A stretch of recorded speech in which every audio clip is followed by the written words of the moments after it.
Budget के mega coverage में एक बार फिर से आप सबका स्वागत है। बाजार बेहद सीमित दायरे में आराम करते हुए न बड़ी तेजी के मूड में है न ही गिरना चाहते हैं। 17 अंक नीचे निफ्टी है तो 70 अंक ऊपर बैंक निफ्टी है। 70 अंक नीचे सेंसेक्स है। मिड कैप स्मॉल कैप शेयरों में मिला जुला कारोबार आपको नजर आएगा। ये है अब तक का बाजार का रुझान। बजट के बाद एक बार तेजी बनी, थोड़ी प्रॉफिट बुकिंग आई। प्रॉफिट बुकिंग आने के बाद फिर से तेजी भी बनती हुई दिखी और तेजी बनने के बाद फिर से प्रॉफिट बुकिंग, यानी कि एक तरह से आप कह सकते हैं उतार चढ़ाव के बीच मिला जुला कारोबार होता दिख रहा है। कमोवेश पूरा हफ्ता हमने इसी तरह से कारोबार किया है और आज भी निफ्टी की वीकली एक्सपायरी के दिन कोई खास बदलाव है नहीं। आखिरी 1.5 घंटा है आज के ट्रेडिंग सेशन का। निफ्टी की वीकली एक्सपायरी होनी है। 2 बड़ी इवेंट आपके बाहर निकल चुके हैं, बजट भी और फेड की मीटिंग भी। अब देखते हैं अगले 1.5 घंटे में क्या कुछ होता है, क्या करेंगे हम, कल की तैयारी इस पर रहेगा खास फोकस भी। आइए, बजट में बहुत कुछ बड़ी चीज़ें होती दिख रही है और उनमें से एक हो रहा है उस पर फोकस किया जाए और वो है गैस सेक्टर से लेकर सीबीजी, जिसको सीएनजी के अंदर मिलाया जाता है ताकि पीएनजी का डोमेस्टिक पर्पस के लिए जिसका इस्तेमाल किया जा सके। इसमें जो ब्लेंडिंग की जाती है उसको लेकर भी सरकार का इस बजट में लेकर पुश है। आइए आपकी मुलाकात करवाते हैं एमजीएल से। एमजीएल ने हाल ही में 1000 टन प्रतिदिन की कैपेसिटी का एक मुंबई में 500 करोड़ का कैपेक्स ऐलान किया था। मेरे ख्याल से मुंबई म्युनिसिपल कॉर्पोरेशन के साथ बायोगैस फ्यूल के लिए। आइए एमजीएल के एमडी आशुष सिंघल साहब हमारे साथ इस वक्त फोन लाइन पर कार्यक्रम में शामिल हो रहे हैं। सिंघल साहब, बहुत बहुत स्वागत है सर, आपका धन्यवाद हमें समय देने के लिए। बताएं सर, बजट में इस चीज को लेकर किस तरह के ऐलान हुए हैं और एमजीएल को किस तरह का फायदा होगा? जो अभी मैंने सुना है उसमें ये समझ में आया कि कुछ सीबीजी ब्लेंडिंग का मैंडेट बजट में आया है, बट उसकी अभी क्या डिटेल्स पता नहीं चली कि कितनी % ब्लेंडिंग करनी है और उसके बाकी के जो विधि है पूरी, उसकी गाइडलाइंस अभी इशू नहीं हुई है, तो आगे कह नहीं सकते कि वो किस तरह से आएगा। पर सीबीजी की एक ब्लेंडिंग अगर सीजीडी कंपनी में होती है तो वो एक वेलकम कदम रहेगा, बहुत एनवायरनमेंट के हिसाब से भी और कॉस्ट के हिसाब से भी। जी, तो सिंघल साहब ये बताएं कि हाँ, फाइन प्रिंट का और पूरी डिटेल का तो इंतजार करना होगा कि कितनी होगी, किस तरीके से होगी, लेकिन क्या महानगर गैस लिमिटेड तैयार है इसका फायदा उठाने के लिए? जी हाँ, क्योंकि हम लोग तो खुद भी सीबीजी अगर बीएमसी के साथ अभी हम फाइनल कर रहे हैं कंसेशन एग्रीमेंट और बाकी डिटेल्स, उसके बाद जब प्लांट लग जाएगा तो उसमें जो सीबीजी आएगी वो हम अपने सिस्टम में ही ब्लेंड करने वाले हैं। तो वो अगर मैंडेट भी आ जाता है तो वो कंप्लायंस हमारी हो जाएगी और बाकी हम कोई और भी अगर सीबीजी बना करके हमारे सिस्टम में देना चाहता है तो गाइडलाइंस के हिसाब से हम उसको एक्सेप्ट करेंगे। और ये प्लांट हमारे लिए जी जी जी जी नहीं, आप अपनी बात पूरी करें सर। जी हाँ, पर हमें इंतजार करना पड़ेगा कि उसकी क्वालिटी वगैरह सही आए सीबीजी की, क्योंकि अगर हम खुद प्रोड्यूस करेंगे तो क्वालिटी हमारे नियंत्रण में रहेगी। ठीक बात है। तो सिंघल साहब ये बताएं कि आप जो प्लांट लगाने जा रहे हैं उसमें कितना निवेश करें, कब से ये प्लांट कमीशनिंग हो जाएगी सर? इसको बनाने में 1.5 साल लगेगा लगभग। अभी हम लोग कंसेशन एग्रीमेंट और लैंड एग्रीमेंट के लिए बीएमसी के साथ बात कर रहे हैं। एक बार वो फाइनल हो जाएगा उसके बाद हम 1.5 साल लगभग लगेगा इसको लगाने करके कमीशन करने के लिए। सर ये तो जाहिर सी बात है कि बिजनेस वाइज आपके लिए फायदे की बात है, जो कुछ भी ऐलान हुए वो भी, और आप चूंकि ऑलरेडी कैपेक्स कर रहे हैं, कंज्यूमर्स को किस तरह का फायदा होगा इसके चलते, जरा ये भी समझाएं सर। कंज्यूमर्स के लिए तो एक्चुअली ये थोड़ा अभी छोटा सा है, क्योंकि इसमें एनवायरनमेंट का एंगल होता है और सफाई का एंगल होता है और वेस्ट मैनेजमेंट का एंगल भी काफी इन्वॉल्व है बड़े बड़े शहरों में। तो कंज्यूमर को तो ऐसा कुछ नहीं है कि बहुत ज्यादा फर्क पड़ेगा in terms of cost, because ये छोटी सी मात्रा है पूरी जो गैस कंज्यूम होती है सेक्टर में, सीजीडी के सेक्टर में। तो उसको कंज्यूमर तक बेनिफिट आने के लिए काफी समय लगेगा, या कितना आएगा अभी कुछ कहा नहीं जा सकता उसके बारे में। वैसे तो एमजीएल से जुड़ा सवाल नहीं, लेकिन फिर भी एक बार मैं आपसे ये पूछना चाहता हूँ, क्या एमजीएल के अलावा भी बायोगैस से रिलेटेड और भी कोई प्लांट्स देश में कोई बड़े कॉर्पोरेट्स लगा रहे हैं सर? जी हाँ, बिल्कुल लगा रहे हैं कि जैसे गेल है, आईओसी है, ओएनजीसी है, बीपीसीएल, एचपीसीएल, सबको, प्लस प्राइवेट प्लेयर्स हैं, रिलायंस है, अडानी है, सब लोग अपने अपने बायोगैस प्लांट लगाने के लिए बातचीत कर रहे हैं म्युनिसिपल कॉर्पोरेशन से या एग्री वेस्ट के हिसाब से। तो पूरे भारत में ये चल रहा है। जो सतत स्कीम है एक गवर्नमेंट ऑफ इंडिया की, उसमें लगभग 5000 प्लांट लगाने की घोषणा की थी भारत सरकार ने।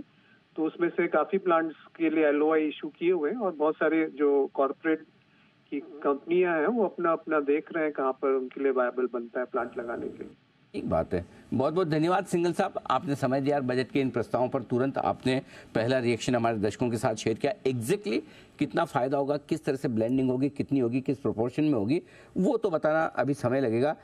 लेकिन ये ज़रूर है कि हाँ, फ़ायदे की बात है और कई सारी कंपनियां हैं देश में जो इसका फ़ायदा उठाने के लिए है तैयार। ये आपके लिए बड़ी इस वक्त खबर आती हुई दिख रही है। आइए, बड़ी खबरों का दौर चल रहा है। दीप, जरा एक और बड़ी खबर नंबर्स की आती हुई दिख रही है। यार स्क्रीन पर आपके सामने नंबर फ्लैश होते हुए दिख रहे हैं। मैं अनुमान देख रहा हूँ, तो अनुमान नहीं बनता सर इसका अनुमान विदाउट अनुमान इसकी रिपोर्ट्स नहीं आती हैं एक्चुअली। ओके, अनुमान बनाना बहुत मुश्किल होता है इसके लिए, बट मैं नंबर्स आपके लिए जरूर पढ़ देता हूँ। आय यहाँ पर बढ़िया आया है अनिल जी, 38,336 करोड़ की आई है, 26,612 करोड़ से बढ़कर। तो रेवेन्यू आंकड़ा अच्छा है, मुनाफा भी इनका ग्रोथ ही दिखा रहा है। 820 करोड़ से मुनाफा बढ़कर यहाँ पर 1888 करोड़ का आया है। डबल से भी ज्यादा ग्रोथ दिखी है आपको मुनाफे में। करीब करीब 2.5 गुना इनका मुनाफा बढ़कर आया, 2.25 गुना बढ़कर आया इनका मुनाफा। तो स्ट्रॉन्ग ग्रोथ दिख रही है सर। देखते हैं अगर कुछ फॉरेक्स एडजस्टमेंट्स भी हैं, क्योंकि यूजुअली इनके नंबर्स में वैसा होता है, बट ओवरऑल कंसोलिडेटेड लेवल्स पर अच्छे नंबर्स दिख रहे हैं। जहां तक अदानी एंटरप्राइजेस का सवाल है, रेवेन्यू और प्रॉफिट दोनों में ही आपको हेल्दी ग्रोथ का ट्रेंड आते हुए दिखा है। देखना पड़ेगा ऑपरेशनली इनकी परफॉर्मेंस कैसी रही है, जो सेपरेट कारोबार हैं वहां पर कैसा एक्शन रहा है, बट नंबर्स फर्स्ट कट तो अच्छे ही दिख रहे हैं जहां तक अदानी एंटरप्राइजेस का सवाल है। और स्टॉक भी रिएक्ट कर रहा है। आइए बजट स्टॉक एक्सचेंज चलते हैं। कुणाल जी हैं हमारे साथ, और कुणाल जी से चार्ट पर एक बार जरा कुणाल जी से अच्छा, मुझे लगा ओके ठीक है। कुणाल जी से एक बार चार्ट्स पर भी राय ले लूं। कुणाल जी, अदानी एंटरप्राइजेस ऑपरेशनल नंबर्स भी अच्छे दिख रहे हैं। एबिटा इनका डबल हो गया है, 1500 करोड़ से बढ़कर 3126 करोड़। मार्जिन्स भी डबल हो गए हैं, 5.7% से बढ़कर 11%। फॉरेक्स एडजस्टेड बहुत ही बढ़िया नंबर्स आ रहे हैं अदानी एंटरप्राइजेस के, और स्टॉक भी रिएक्ट कर रहा है सर। चार्ट पर भी बहुत बढ़िया फॉर्मेशंस हैं। दीपांशु, स्टॉक में 3150 के ऊपर एक ब्रेकआउट आता हुआ दिख रहा है, और विशेष बात यह है कि एक पैटर्न बना है जिसे असेंडिंग ट्रायंगल पैटर्न कहते हैं। ब्रेकआउट आता हुआ दिखाई पड़ रहा है, तो मुझे और ऊपर के लेवल्स आते हुए स्टॉक में नजर आते हैं। मेरी राय में जिनके पास पोजीशन है बिल्कुल बने रहें। हल्का फुल्का कोई इंट्राडे डिप आए तो उसमें बाय करके चलना चाहिए। 3160 के आसपास स्टॉप लॉस रखें, गिरावट में खरीदारी करें। मुझे लगता है स्टॉक 3400 के भाव भी दिखा सकता है। 3400 तक के भी टारगेट। दीप, वाकई में बढ़िया नंबर से मार्जिन लगभग दुगुने होते हुए दिख रहे हैं। मुनाफा मतलब ये तोड़फोड़ नंबर है जिसको कहना चाहिए। Adani port, Adani enterprise, in fact Adani group की सारी कंपनी ने इस क्वार्टर में नंबर्स बहुत ही मजबूत पेश किए। जो पावर कंपनियां, उनके रिजल्ट्स बहुत ही दमदार आए। अदानी पावर से लेके अदानी ग्रीन सॉल्यूशन वगैरह जिनके नंबर्स आए हैं, अदानी टोटल, और मेरे ख्याल से अब यहाँ पर अदानी एंटरप्राइजेस के भी बहुत ही मजबूत नंबर है। दिन की ऊंचाइयों पर ट्रेड करता हुआ 3250 के पास पहुंचता हुआ अदानी एंटरप्राइजेस, और बहुत ही जबरदस्त नंबर है ये नंबर से स्टॉक की री-रेटिंग करने के लिए काफी। मेरे ख्याल से अदानी पोर्ट लाइफ हाई के आसपास ट्रेड कर रहा है। अदानी पोर्ट का भी एक बार जरा चेक करिए, क्योंकि हाइस के आसपास, क्योंकि मेरे ख्याल से हिंडनबर्ग रिपोर्ट के पहले के जो लेवल्स थे उनसे काफी ऊपर अब ये स्टॉक आ चुके हैं। तो यानी कि वो सारी दिक्कतों को पीछे छोड़ के स्टॉक काफी मजबूती से बढ़ता होता है। कामकाजी मुनाफा 1500 करोड़ से 3100 करोड़, हर एक पैमाने पर बड़ी तगड़ी रिपोर्ट। यस सर, हिंडनबर्ग के लेवल से तो ऊपर ही ट्रेड नंबर्स पे रिपोर्ट इनफैक्ट लाइफ हाई पे है ना। हमें वही देखा था, मेरे ख्याल से अदानी पोर्ट लाइफ हाई पर ट्रेड कर रहा है, सोचिए। और मेरे ख्याल से अदानी नंबर्स भी इसके अच्छे आए थे ना, नंबर्स बहुत आज ही आए, थोड़ी देर पहले बजट के समय आए थे, बहुत बढ़िया नंबर्स आए थे। तो Adani port, Adani enterprises group की सारी कंपनियों के रिजल्ट्स बहुत गजब ये आते हुए दिख रहे हैं। ये आपके सामने इस वक्त। नितिन मुरारका साहब हमारे साथ है फोन लाइन पर, आइए लेते हैं उनसे ऑप्शन की स्ट्रेटेजी। नितिन जी बताइए सर। देखिए, आज यहाँ पे हम 21,700 की कॉल ऑप्शन लेंगे। पहले भी मैंने 21,700 की दी थी जिसके टारगेट लगे। अभी ये वापस से आपको 21,700 की कॉल 30-31 में मिल रही है, और 21,700 पे पुट राइटिंग है, इसलिए यही कॉल ऑप्शन में अटेम्प्ट ले रहा हूँ। और इसी लेवल पे सपोर्ट है, और 21,700 की पुट बहुत तेजी से टूट रही है, तो इसका मतलब कॉल में बैठना चाहिए। तो हम 31 के आसपास ले रहे हैं 21,700 की कॉल ऑप्शन, और इसका फर्स्ट टारगेट आपको 55 से 60 के बीच में रखना है। क्यों 55 से 60 के बीच में रखना है? क्योंकि 21,750 पे कॉल राइटिंग भी है, तो मुझे ऐसा लग रहा है कि एक्सपायरी 21,750 के आसपास होनी चाहिए, और 21,700 का सपोर्ट लेना चाहिए। तो हम 21,700 की कॉल ऑप्शन ले रहे हैं, जिसका स्टॉप लॉस बनेगा आपका 15 रुपए का, और टारगेट बनेंगे 55 से 60 रुपए का। ओके, तो ये है आपके लिए नितिन जी की तरफ से इस समय ऑप्शन आते हुए। एक बार बग्गा साहब से भी बात करनी। बग्गा साहब, उस समय वो बात रह गई जो हमारी बात हो रही थी, जो आवंटन बढ़कर आया रूरल एरियाज के लिए, मनरेगा के लिए, फर्टिलाइजर के लिए, जरा इस पर आपके राय, आप कह रहे थे डायरेक्ट डिमांड पर इसका इम्पैक्ट आना चाहिए। बहुत फर्क पड़ेगा। देखिए, आवास योजना का देखिए, मिडिल क्लास के लिए हाउसिंग देखिए, मनरेगा जो 60,000 करोड़ पिछले साल खर्चना था, क्योंकि रूरल में देखा कि डिस्ट्रेस है, तो सरकार ने 86,000 करोड़ बढ़ा दिया था दीप, जो रिवाइज एस्टिमेट था 2024 का, और उसको बरकरार रखा है। तो 86,000 करोड़ आप मनरेगा के तौर पे रूरल इकोनॉमी में डाल रहे हैं। आवास योजना देखिए तो लगभग आप 60,000 करोड़ 80,000 करोड़ की बात हो रही है। बिल्कुल सर। और वो 54,000 करोड़ से 80,000 बढ़ रहा है, तो यहाँ बढ़ाया गया है। और फर्टिलाइजर में देखिए 15,000 करोड़ की कटौती है, बट वो मुझे लगता है कि स्ट्रीमलाइनिंग के कारण है। अब इसमें दो बड़े पहलू हैं जो हमें देखने हैं। एक है क्योंकि सरकार फिस्कल डेफिसिट कम कर रही है, यील्ड्स गिरेंगे आपके बैंक्स तभी बढ़े, क्योंकि ट्रेजरी में गेन्स आएंगे सबके। इस क्वार्टर में बहुत जबरदस्त ट्रेजरी गेन्स आने वाले हैं। फिर आज हमने पब्लिक सेक्टर बैंक्स का रिएक्शन देख लिया, उनका बहुत बड़ा ट्रेजरी रहता है। दूसरा जो एक चीज है, जो स्केल आ रहा है कंपनियों का, जैसे आप अभी बात कर रहे थे कुछ कंपनीज की, जो स्केल भारतीय कंपनीज का आ रहा है, और वो आप इसको थोड़ा एक्सटेंड करिए 2-3 साल, बहुत जबरदस्त अपॉर्चुनिटी है। तो मुझे लगता है आज मार्केट थोड़ा कंफ्यूज्ड है, क्योंकि डेटा इतना निकल के नहीं आया। एक आध दिन में नॉर्मली क्या होता है, इकोनॉमिक सर्वे होता है, फिर वित्त मंत्री की इंटरव्यूज रहती हैं, सब रहता है, एक एक लाइन हमें समझ आ जाती है। जैसे डिफेंस, अब डिफेंस जो प्रेजेंटेशन है वो 6 लाख करोड़ दिखा रहा है, और जो डिफेंस की लाइन है उसमें 4.5 है, बट उसके आगे नेवी फ्लीट है, उसके आगे एयरक्राफ्ट है। आप लाइन बाय लाइन देखिए तो काफी जगहों पे वो नंबर है। अब वो असली नंबर क्या है कल तक हमें पता लग जाएगा, और डिटेल्स, और ये बढ़ेगा मार्केट। Got it. तो बाजार उसको पचाएगा। आने दीजिए, डिटेल्स आ रही हैं थोड़े थोड़े करके, नंबर्स हम एनालिसिस क्रंचिंग आपके लिए कर रहे हैं, बट दोनों तरफ का रिएक्शन इस समय बिल्कुल। आइए एक जल्दी से ऑप्शन की स्ट्रेटजी ले ली जाए विश्वेश जी से, और उसके बाद विक्रम कोटक साहब हमारे साथ कार्यक्रम में शामिल होने की तैयारी में। विश्वेश जी बताएं सर। देखिए अनिल जी, मार्केट थोड़ा सा इंडिसिसिव है, बट स्टॉक तो बहुत ही क्लियर है। स्टॉक में जो मुझे अभी अच्छा लग रहा है वो है ONGC, और ONGC का लेना है 250 स्ट्राइक का कॉल ऑप्शन, जो अभी मेरे हिसाब से 7-8 रुपए के आसपास मिल रहा है। अनिल जी, जिस हिसाब से यहाँ पे डेटा शेपअप हुआ है, मुझे लग रहा है कि ऊपर में ONGC वापस 255 की ओर जा रहा है। 250 के कॉल ऑप्शन में ऑलमोस्ट 67 लाख शेयर का ओपन इंटरेस्ट है, तो वहाँ पे अनवाइंडिंग आनी चाहिए। तो 7 से 8 के बीच में अक्यूमुलेट करें, 4 रुपए का स्टॉप लॉस रखें, मतलब 3 रुपए, और अपसाइड में 11 और 14, ये दो टारगेट के लिए ONGC का 250 का कॉल ऑप्शन खरीदना होगा।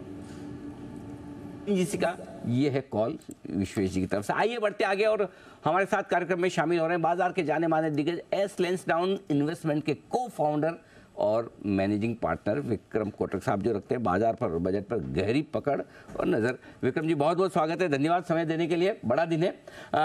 बताएं कैसा लगा बजट? पहले तो अच्छा, बुरा, न्यूट्रल, ठीक, मतलब आया गया, कैसा फील क्या है? ये बजट एक्चुअली था ही नहीं, क्योंकि इंटरिम बजट था, तो हमने बात की थी कि फाइनल बजट तो जो भी फाइनल क्लाइमैक्स सीन बाकी है जुलाई में। बट एक अच्छा बजट के दो अच्छे पहलू है जो मुझे अच्छे लगे। एक तो ये डेट मार्केट का बजट था, इक्विटी मार्केट का बजट था ही नहीं, तो it was about fiscal discipline. और मुझे लगता है पॉसिबली 10-15 साल में पहली बार ऐसा बजट है जहां पे फिस्कल कंट्रोल की गई इलेक्शन के ईयर के पहले। ओके, इलेक्शन आ रहा है और आपने फिस्कल कंट्रोल किया है, आपने फ्री डोल आउट नहीं किया है, जिसकी इंपैक्ट बहुत लंबी आ सकती है इंडिया पे 3-4 जगह पे। एक तो PSU बैंक, बगा जी बोल रहे थे PSU बैंक की यील्ड का बेनिफिट हो, तो एक छोटा बेनिफिट है, बट सबसे बड़ा बेनिफिट लगता है कि स्ट्रक्चरली जो इंटरेस्ट रेट इंडिया में नीचे रहे हैं पिछले 4-5 साल में, ग्लोबली ऊपर गए हैं, वो मोमेंटम कंटिन्यू रहेगा, जिसका फायदा बैंकों को होगा, NBFCs को होगा, अच्छी NBFC को हाई रेटेड, और फाइनली कॉर्पोरेट सेक्टर जो बड़ा एक्सपांशन करने जा रहा है इंडिया में मैन्युफैक्चरिंग का, उसको लेके अगर उनको पैसा बोरो करना है तो स्ट्रक्चरली इंटरेस्ट अगर नीचे रहेंगे तो प्रॉफिटेबिलिटी के लिए बहुत अच्छा है, और उनकी बोरिंग की उनकी क्षमता भी बढ़ जाएगी। तो ये बहुत ही इंपॉर्टेंट बजट, एक डेट मार्केट का बजट जो मैंने कहा, दूसरा जो एक बहुत ही खास बात बजट में थी, जो इनोवेशन फंड सेटअप किया है। मैं हर टाइम बोलता हूँ कि इंडिया में सब कुछ है, बट हम यूट्यूब या सिस्को या गूगल नहीं बना सकते हैं। तो अभी ये पहली ऐसी मैंने बजट में देखा है कि ऐसी कंपनियां इंडिया में बन सकती है। आंसर है शायद बन सकती है, बिकॉज हमने एक बड़ा नया फंड चालू किया है, जहां हम 50 साल की लोन देंगे, इंटरेस्ट फ्री या लोअर इंटरेस्ट की लोन, और it will allow research and innovation to prosper. और अगर वो हम कर लेते हैं एग्जीक्यूशन लेवल पे, तो ये बहुत ही इंपॉर्टेंट मोमेंट है इंडिया के लिए। तो आई थिंक दो बड़ी चीजें बजट में मेरे हिसाब से, इनोवेशन और डेट मार्केट को लेके। ओह परफेक्ट। तो ये इनोवेशन और डेट, ये एकदम आपने बिल्कुल अलग पर्सपेक्टिव दिया, और ये पर्सपेक्टिव मुझे लगता है कि विक्रम जी दे सकते थे दीप, क्योंकि जितनी उनको डेट और इक्विटी दोनों की बराबर समझ है, और बिल्कुल सही पकड़ा कि ये बजट पूरा डेट मार्केट के एंगल से बना हुआ है, क्योंकि फोकस पूरा फिस्कल डेफिसिट और वहाँ पर कैपेक्स 11.11 11 लाख करोड़ के ऊपर का कैपेक्स का नंबर क्या असर डालेगा ये इकोनॉमी पर? कैपेक्स में क्या हुआ, पिछले साल अनिल जी 35% ग्रोथ दिया था, तो अब हर साल तो नहीं एक्सपेक्ट कर सकते, बेस भी बहुत बड़ा है, तो 11% नंबर बुरा नहीं है, पर मार्केट का एक्सपेक्टेशन शायद 20 या 18% था, उससे थोड़ा कम है। और थोड़ा मोमेंटम तो हल्का सा स्लो डाउन होगा, वैल्यूएशन काफी ज्यादा है कैपेक्स स्टॉक के, तो मुझे लगता है वहां पे थोड़ा कंसोलिडेशन की जरूरत है, यहाँ पे थोड़ा सा करेक्शन की भी जरूरत है, तो वो एक अच्छा मौका देंगे नए इन्वेस्टर को लेने के लिए। अदरवाइज लॉन्ग टर्म इंडिया की कैपेक्स साइकिल या मैन्युफैक्चरिंग साइकिल में कोई दो राय नहीं। हमने ये डिस्कस काफी टाइम किया कि इंडिया एक नए ट्रेजेक्टरी में जा रही है, 15 साल की जर्नी है, अब जहां गिरता है वहां लेना है, तो स्टॉक लेने हैं आपको, तो अच्छी क्वालिटी के स्टॉक हमको लेते रहना है 15 साल के लिए। तो बजट के बाद क्या खरीदना है ये भी तो बताइए आप। तो मेरा सिंपल सा मानना है, बैंकिंग स्टार्टिंग विद एनबीएफसी, अच्छी NBFC, it's a good opportunity. Tourism पे काफी जोर दिया गया है, मुझे लगता है airline will be remain a very very important area. और जो भी कंपनियां डिजिटली इंप्रूव कर रही हैं ऑर्गेनाइजेशंस को, या प्रोसेस इंप्रूव कर रही हैं, वो सब कंपनियों को काफी फायदा होगा। तो NBFC, banks, at lower level capex stocks definitely, airlines अच्छे हैं, छोटे सेक्टर्स में कैपिटल मार्केट के थीम बरकरार हैं, रेटिंग एजेंसीज बरकरार हैं, तो ये सब थीम्स चलते रहेंगे Anil ji. And this is as you always discuss कि ये 15 साल की बस है, बैठे रहो शांति से, और जब भी गिरे तो लेते जाओ, बस सिंपल। ये बिल्कुल ठीक बात है। ये आपके लिए बड़ा दो बड़े नंबर, एक कैपेक्स के और दूसरे फिस्कल डेफिसिट के। बाजार पर अब क्या व्यू है बजट के बाद? क्या कुछ बड़ी तेजी, बड़ी कमजोरी की कोई संभावना बनती है, या न्यूट्रल से रहेगा? देखिए तेजी तो है ही, बिकॉज सबको लेना है, पीपल आर अंडर इन्वेस्टेड। आज भी 5, 6, 7% अपना फाइनेंशियल सेविंग आता है, तो वो नंबर तो बहुत दूर है। अभी एक ही चैलेंज है कि जो सराउंडिंग एनवायरमेंट है वो अच्छा नहीं है। आप रेड सी के क्राइसिस देख लो, या 10-12 कंट्री आजकल वॉर में इन्वॉल्व हैं, छोटी मोटी मिला के, और ग्लोबली भी things are very very dynamic. 5 बड़े कंट्रीज रिसेशन में है, तो थोड़ा सा तो अपने सर पे हेडविंड रहेगा, बिकॉज वैल्यूएशन भी काफी प्राइस टू परफेक्शन पे है, तो छोटे मोटे डेफिनेटली करेक्शन आते रहेंगे, वोलेटिलिटी रहती रहेगी, जहां पे स्टॉक्स नेगेटिव सरप्राइज करेंगे, पर्टिकुलरली रिजल्ट सीजन में या मार्जिन में, या जो आउटवर्ड लुकिंग स्टॉक है उन पे डेफिनेटली इंपैक्ट रहेगी। बट मोटा मोटी I will say it's a buy on correction market for India, and मुझे लगता है अभी काफी लंबा टाइम तक तेजी रहनी चाहिए बाजार में, that's what my view is. But short term definitely थोड़ा सा क्लाउडी है, because of global things are not good, things are not good globally, and we can't be stand alone, we can't be stand alone saying that हम ऊपर जाएंगे बाकी सब नीचे जाएंगे, तो वो एक अब तक हो रहा है, बट मुझे लगता है वहां पे थोड़ा कॉशन, डेफिनेटली शॉर्ट टर्म में वैल्यूएशन ऊपर है, but it's a time to buy whenever there is a deep correction in market. तो मतलब शॉर्ट टर्म में थोड़ा सा ग्लोबल चिंता है। अब चूंकि बजट सत्र चल ही रहा है, बहुत जल्दी मेरे ख्याल से चुनाव की घोषणा भी हो ही जाएगी, हफ्ते 10 दिन की बात है मैक्सिमम। क्या अब से लेकर इलेक्शन तक अगर एक बाजार का व्यू लेना चाहे, क्या देख रहे हैं आप, कैसे देख रहे हैं?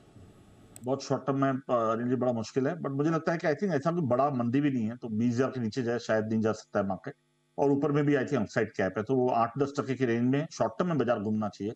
मुझे बहुत तेजी नहीं लग रही है, और particularly mid cap small cap पे मुझे लग रहा है थोड़ा सा एक्सिबिशन ज्यादा है, तो वहां पे थोड़ा प्रॉफिट बुकिंग आना चाहिए, और एक नए इन्वेस्टर को लेने का चांस मिलना चाहिए, ऐसा मेरा मानना है। बट मोटा मोटी आई थिंक हम अच्छी राह पे जा रहे हैं, और मुझे एक अच्छा क्या लग रहा है कि आरबीआई, फाइनेंस मिनिस्ट्री और हर चीज सिंक्रोनाइजेशन में है, अपने इन्फ्लेशन कंट्रोल पे चल रहे हैं, आरबीआई भी इंटरेस्ट रेट बहुत अच्छी तरह से मैनेज कर रहा है, और ऊपर से फिस्कल अगर अच्छा हो तो आप सोचिए सोने पे सुहागा है। अब दुनिया में यही तो प्रॉब्लम है कि फिस्कल अलग साइड पे जाती है, सेंट्रल बैंक अलग साइड पे जाते हैं, इसलिए ये सब चैलेंज होती है, और India very very different I can say, हम वो मैच्योर बिहेवियर कर रहे हैं, और पर्टिकुलरली आप सोचिए फिस्कल डेफिसिट कंट्रोल करना और आपका जेपी मोर्गन में आना, it will give a huge boost to our currency and the bond market investors going forward. So actually, it's a very historical, or I can say, is one of the milestone moment for India for both innovation and debt market. Perfect. तो ये पूरा का पूरा action आपके लिए बाजार के लिहाज से आता हुआ बजट के बाद भी कोई खास ऐसा बदलाव नहीं। शॉर्ट टर्म में थोड़ी सी चुनौतियाँ रह सकती है, लॉन्ग टर्म में बाजार रहेंगे मजबूत। और ये राय विक्रम कोटक साहब की तरफ से आती है। बहुत बहुत धन्यवाद सर समय देने के लिए और विस्तार से बाजार पर अपना डायरेक्शन हमारे दर्शकों के साथ शेयर करने के लिए। बाजार स्टेबल है, 10 पॉइंट नीचे निफ्टी पर, 75 पॉइंट नीचे बैंक निफ्टी पर। तो मिला जुला सा कारोबार बाजार में इस वक्त आपको दे। 7वें सवाल के लकी विनर्स का नाम आ चुका है। साहिल सोलंकी साहब, आपको बहुत बहुत बधाई। और अगर आपको मैं बताऊं, साहिल 7 ऑफिशियल, ये है आपका वो number, x handle, Twitter handle. X बोलने में तो ट्विटर ही बोलते हैं, ट्विटर ही, एक्स हैंडल में कुछ अलग सी फीलिंग आती है। मतलब कई बार ऐसा लगता है जो था ही नहीं उसका जिक्र ही क्यों कर रहे हैं ना। सही बात है, पुराना है ही नहीं उसका जिक्र करो तो समझ में आए, जो था ही नहीं उसका क्यों जिक्र कर रहा है। तो इसलिए ये जो साहिल 7 ऑफिशियल भाई साहब हैं, इनको मिला है एक गोल्ड वाउचर। और बाकी 5 जो लकी विजेता है आकर्षक इनाम के, गुरप्रीत सिंह, रणबीर आहलूवालिया, शैलेंद्र कुमार, रवि तिवारी, मानसी पाटिल, इन सबको भी जाते हैं कुछ बेहतरीन इनाम। और एक और बात बता दूं, हर घंटे एक विशेष इनाम और हम जिसकी घोषणा करेंगे कल। हर घंटे का एक विजेता होगा, उसको हमारी तरफ से कुछ विशेष भेंट होगी। यस, बिल्कुल विशेष भेंट। बहुत अच्छा, बिल्कुल सरप्राइज गिफ्ट आ रहा है। आइए 8वां सवाल जान लीजिए और इसके भी सवालों की इसके भी जवाब देने के लिए तैयार हो जाइए। आज़ादी के बाद किसने भारत का पहला बजट पेश किया था? आर.के. शनमुगम शेट्टी साहब, मोरारजी देसाई, जवाहरलाल नेहरू और पी.सी. महालनोबिस। आपको जवाब देना है 8ABCD, जो भी लिखें आप, पहले Z भी लिखें यानी जिबिदिस, उसके बाद 8ABCD स्पेस दें, भेज दें हमें 57575 पर, या फिर ट्विटर पर अगर आप पोस्ट कर रहे हैं तो #BuzzetOnG, #अनिल सिंह भी, इन दोनों को लिखकर आप अपने जवाब भेज दें ताकि हम आपको हैशटैग के से अपने जवाब तय करके हम ढूंढ कर आपको बता देंगे। जल्दी से खड़ाखट तैयार हो जाइए 8वें नंबर के सवाल के जवाब देने के लिए। आइए बढ़ते आगे और मुझे लगता है कि कुछ बेहतरीन पिक्स आने की तैयारी है। सदाबहार सेठी साहब की शॉर्ट टर्म पिक्स भी आएगी। बिल्कुल आएंगी। और सेठी साहब तैयार है कि 2:30 बजे ही आपको मूड होता है ऐसा? अनिल जी ऐसा तो तैयार हो, लेकिन 2:30 बजे लेंगे तो ठीक रहेगा। अगर आप बोलोगे तो अभी दे देता हूँ। चलो एक तो दे ही दो, अब आ ही गए तो 2 तो दोगे ना? हाँ अनिल जी 2 देंगे ना। हाँ तो फिर एक बता दो अभी। चलो हाँ बिल्कुल अनिल जी, अभी खरीदारी करने की सलाह है टीडी पावर सिस्टम्स में, जो अभी 292 के लेवल्स पे ट्रेड कर रहा है। एक पावर सेक्टर की कंपनी है और बजट में पावर पे भी अच्छा खासा फोकस था। और इनका एक नया प्लांट कर्नाटक में शुरू होने जा रहा है। फिर इसके कंपनी के रिजल्ट्स भी आएंगे कल और मुझे लगता है रिजल्ट्स बहुत अच्छे रहेंगे। क्लाइंट लिस्ट देख रहा था, बहुत अच्छी क्लाइंट लिस्ट है, सीमेंस है, एबीबी है। मुझे लगता है टीडी पावर सिस्टम में करंट लेवल्स पे खरीदना चाहिए for a target of 315, stop loss of 285। Okay, तो ये है आपके लिए टीडी पावर। जैन साहब भी तैयार है अपनी एक पिक के साथ। जी जैन साहब। हाँ आ रहा हूँ जैन साहब, पीछे से इतनी जोर से आवाज़ दिए यहाँ तक पहुँच गए। एक तो क्या बीएससी ज़्यादा दूर नहीं यहाँ से, हमारा बजट स्टॉक एक्सचेंज, थोड़ा जोर से आवाज़ देंगे तो स्टूडियो से बाहर से पता चल जाएगा। जी बताएं जैन साहब। बिल्कुल, मेरा तो टॉप फेवरेट्स में से एक स्टॉक है और एक्सचेंज इकोसिस्टम वाले स्टॉक, इंफ्रा वाले एक्सचेंज इंफ्रा या मार्केट इंफ्रा वाले स्टॉक्स, उनमें से है मल्टी कमोडिटी एक्सचेंज, जो कि 1200 के लेवल्स पे जिस दिन दिया था और उसने बोला था कि इतनी बड़ी नेगेटिव न्यूज़ में बहुत बड़ा करेक्शन आया हुआ था। और आज मुझे लगता है रिजल्ट्स भी आने वाले हैं कुछ दिनों में और जो पुरानी प्रॉब्लम्स थी वो सब रिजॉल्व होके, और सबसे बढ़िया बात है कंपनी के जो अब आगे आने वाले प्रोडक्ट्स हैं उनमें भी काफ़ी अच्छा माहौल बना। और एनएसई का अगर अनलिस्टेड स्पेस में प्राइस देखें तो सारे एक्सचेंज रिलेटेड स्टॉक सब रीप्राइज होंगे। तो बीएससी भी आज चला हुआ है, तो मुझे लगता है कि एक्सचेंज में MCX should do well for a target of 3600। Okay, तो यह है आपके लिए MCX जो जैन साहब की तरफ से रिकमेंडेशन आ रहा है इस समय, इस पर भी रखिएगा नजर। आइए बजट में कुछ अहम ऐलान हुए हैं, हम सेक्टर बाय सेक्टर थोड़ा समझ भी रहे हैं क्या कुछ ये ऐलान हुए हैं। सारे सेक्टर्स तो एक साथ कवर करना मुश्किल था उस समय, बट हाउसिंग को लेकर, आवास योजना को लेकर क्या कुछ बड़े अनाउंसमेंट्स किए हैं FM ने, ये एक बार समझते हैं। अरमान है हमारे साथ तैयार। अरमान बताइए। जी सर बिल्कुल, अगर आप सबसे पहले अगर आप बात करें प्रधानमंत्री आवास योजना पर खास फोकस आता हुआ दिखा है, 2 करोड़ नए घर बनाए जाएंगे अगले 5 साल में। पहले का जो आंकड़ा था वो 3 करोड़ घर का था, वो जो लगभग जो लिमिट है वहां तक पहुंचने वाली है। उसके बाद अब ये 3 करोड़ से बढ़ाकर 5 करोड़ का जो है यहां पर अब टारगेट रख दिया है। अब इसमें आपको कंपनी में जिस पर फोकस रखना है वो है हुडको, क्योंकि गवर्नमेंट की कई सारी स्कीम्स के अगर जो प्रोजेक्ट्स बहुत बड़े जहां पर वो काम होते हुए दिखते हैं वो है कंपनी हुडको। उसी के साथ साथ आप बात करें मिडिल क्लास लोग के लिए जो या फिर रेंटेड घर में रहते हैं जिसमें स्लम हुआ या फिर चॉल्स हुआ, उनके लिए एक नई स्कीम जो है वो लाई जाएगी और उस नई स्कीम के तहत उनके खुद के घर बनाने या फिर खरीदने उसकी भी एक योजना होने वाली है। तो उस कारण जो भी अफोर्डेबल हाउसिंग में है या फिर स्लम डेवलपमेंट में है, जैसे एनबीसीसी, सूरज रियल एस्टेट, पूर्वांकरा, कोल्टे पाटिल, ऐसी कंपनियों पर भी आपको फोकस रखना है, क्योंकि वो स्कीम जो इनके लिए बेनिफिशियली हो सकती है तो इन कंपनियों के लिए भी हो सकता है कि कुछ कारोबार यहाँ पर भी आता हुआ दिखे। ओके, तो हाउसिंग सेक्टर के लिए कुछ बड़े अनाउंसमेंट्स आए हैं और इन कंपनीज पर रखिए नजर। अफोर्डेबल हाउसिंग स्पेस में जो है वो उनके लिए, अफोर्डेबल हाउसिंग जो फाइनेंस करते हैं उनके लिए, तो ये सारा एक्शन आपको आते हुए दिख रहा है, इस पर रखेंगे हम नजर है कुछ और स्टॉक्स पर भी। रियल एस्टेट और हाउसिंग फाइनेंस से जो काउंटर्स हैं, वी गार्ड के थोड़ी देर पहले नंबर्स आए थे, स्टॉक रिएक्ट कर रहा है 1.25% ऊपर इस समय। अच्छे नंबर्स अच्छे आए थे, बढ़िया नंबर थे, मतलब हेवल्स वगैरह को देखते हुए तो नंबर बढ़िया ही माने जाएंगे। बिल्कुल। लेकिन आइए सेठी साहब अपनी दूसरी पिक के लिए भी तैयार हैं 2:30 बजे वाली, तो जब तक सेठी साहब शुरुआत करके अंत करेंगे इस पिक का तब तक 2:30 बज जाएगी। जी सेठी साहब बताएं। बिल्कुल अनिल जी, जो दूसरी पिक है आज के लिए शॉर्ट टर्म पिक है, स्टॉक का नाम है ऋषभ इंस्ट्रूमेंट्स, जो अभी हाल ही में मैंने रिकमेंड किया हुआ है निचले लेवल्स पे। थोड़े अपसाइड वहाँ से आए हैं, बट मुझे लगता है यहाँ से भी और अच्छा करेगा। और आज हमने देखा जो बजट आया उसमें जो प्रधानमंत्री जी की जो प्रधानमंत्री सूर्योदय योजना के अंतर्गत जो 1 करोड़ रूफटॉप सोलर प्रोजेक्ट्स लगाने की बात है, उसका एक बड़ा बेनिफिट इस कंपनी को हो सकता है। ये कंपनी सोलर इन्वर्टर्स बनाती है, फिर स्मार्ट मीटरिंग सॉल्यूशंस में है, तो इस तरह के कारोबार में है। और बाकी लो वोल्टेज ट्रांसफार्मर्स भी बनाती है और एक global efficient energy solution providing company है। फंडामेंटल्स बहुत ही मजबूत है, तो खरीदारी करने की सलाह है ऋषभ इंस्ट्रूमेंट्स में। और मेरे शॉर्ट टर्म टारगेट है 630 के, स्टॉप लॉस रखना है 595 का। 595 का स्टॉप लॉस है और 630 है। 630 ना 730 होंगे, चेक करो सेठ साहब वापस से।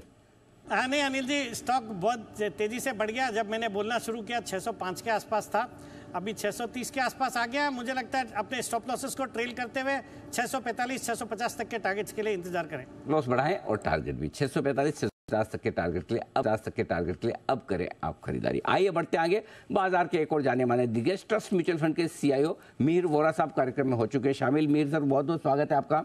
बताएं सर, कैसा लगा बजट? बजट तो देखिए बॉन्ड मार्केट के लिए तो बहुत ज्यादा अच्छा था बजट। इक्विटी मार्केट्स के लिए मैं कहूँगा न्यूट्रल था बजट, लेकिन overall given the fact that ये एक इंटरिम बजट था, आई थिंक ये मोर और लेस एक्सपेक्टेशंस को मीट कर रहा है। बॉन्ड मार्केट के लिए क्या क्या अच्छा लगा सर आपको? देखिए, सबसे बड़ी जो इवेंट बॉन्ड मार्केट में होने वाली है ये साल में, ये जो India global bond indices JP Morgan और ब्लूमबर्ग बॉन्ड इंडाइसिस में इंक्लूड हो रहा है, तो उससे ये उम्मीद है कि ये जो large pool of capital globally है जो बॉन्ड फंड्स में इन्वेस्ट करता है उससे काफी सारा पैसा इंडियन बॉन्ड्स में आने की उम्मीद है ये साल में। लेकिन एक एक्सपेक्टेशन होती है जो बॉन्ड इंडेक्स प्रोवाइडर की, कि मैक्रो इकोनॉमिक स्टेबिलिटी और मैक्रो इकोनॉमिक प्रोग्रेस दिखना चाहिए। तो जिस तरह से फाइनेंस मिनिस्टर ने जो फिस्कल डेफिसिट को बहुत ही शार्प तरीके से रिड्यूस किया है, 5.8 5.9 का जो ये साल का डेफिसिट है वो घटा के 5.1 का टारगेट लिया हुआ है और उसके बाद के साल में 4.5 का टारगेट लिया हुआ है। मार्केट की एक्सपेक्टेशन थी कि ये 4.5 शायद 2 साल में नहीं 3 साल में होगा, लेकिन फाइनेंस मिनिस्टर ने काफी एग्रेसिव टारगेट लिया है फिस्कल डेफिसिट रिडक्शन का। उसकी इंपैक्ट ये होती है कि गवर्नमेंट की बोरोइंग जो है वो काफी कम होगी बाजार में।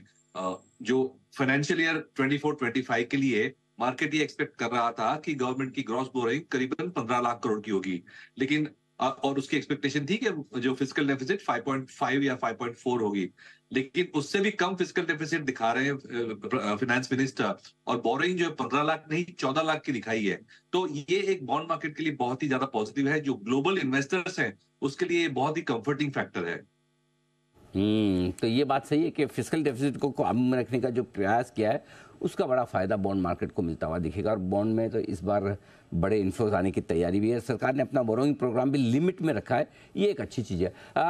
मीर सर ये भी बताएं कि जो कैपेक्स प्लान बड़ा सरकार ने किया है, अब तक का हाईएस्ट एवर कैपेक्स से 11 लाख करोड़ का, बताएं सर कहाँ और किसको कितना फायदा होगा?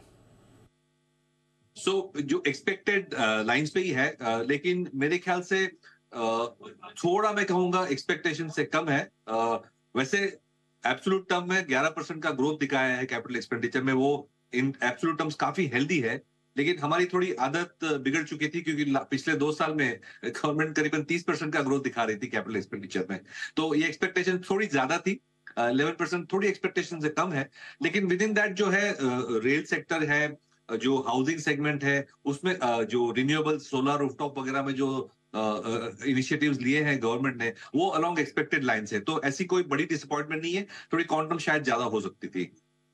ओके, तो बड़ी डिसअपॉइंटमेंट नहीं होगी, इसमें कोई दिक्कत वाली बात है नहीं, लेकिन हाँ 11 लाख करोड़ का आंकड़ा थोड़ा है तो बड़ा। बाजार पर बजट के बाद क्या व्यू है सर, क्या किस तरह से, क्योंकि 2 बड़ी इवेंट हमारे सामने से निकल चुकी है, बजट भी गया, फेड की मीटिंग भी निकल गई, व्हाट नेक्स्ट? देखिए बाजार में एक जो सिग्निफिकेंट मैं कहूंगा मूवमेंट रही है पिछले 1-2 महीने में, वो बैंकिंग एंड फाइनेंशियल सेगमेंट में है, और उसकी जो मेन वजह थी कि आरबीआई ने जो लिक्विडिटी टाइटनेस रखी है काफी टाइम से, उसकी इंपैक्ट मार्जिन्स पे दिख रही है, और शायद अगर ऐसे ही टाइटनेस रही तो ग्रोथ पे दिख सकती है। लेकिन अब जब हम देख रहे हैं कि गवर्नमेंट बोरोइंग प्रोग्राम काफी लिमिटेड है, एक्सपेक्टेशन से कम है, और आज ही जैसे ही बजट अनाउंस हुआ, जो गवर्नमेंट बॉन्ड यील्ड्स थी, 10 ईयर बॉन्ड यील्ड्स करीबन 7.1315 थी, वो 7.05 7.06 तक आ चुकी है, तो ये काफी रिलीफ हुई है इंटरेस्ट रेट्स में मैं कहूंगा और एक्सपेक्टेशन में। और अब मुझे लगता है एक्सपेक्टेशन ये बिल्ड होगी कि लिक्विडिटी भी ईज आउट हो जाएगी धीरे धीरे करके, तो उसका इम्पैक्ट मेरे ख्याल से जो बैंकिंग सेक्टर एनबीएफसीज हैं जो अंडर परफॉर्म कर रही थी 1-2 महीने से, उस पर एक पॉजिटिव इम्पैक्ट जरूर आ सकता है।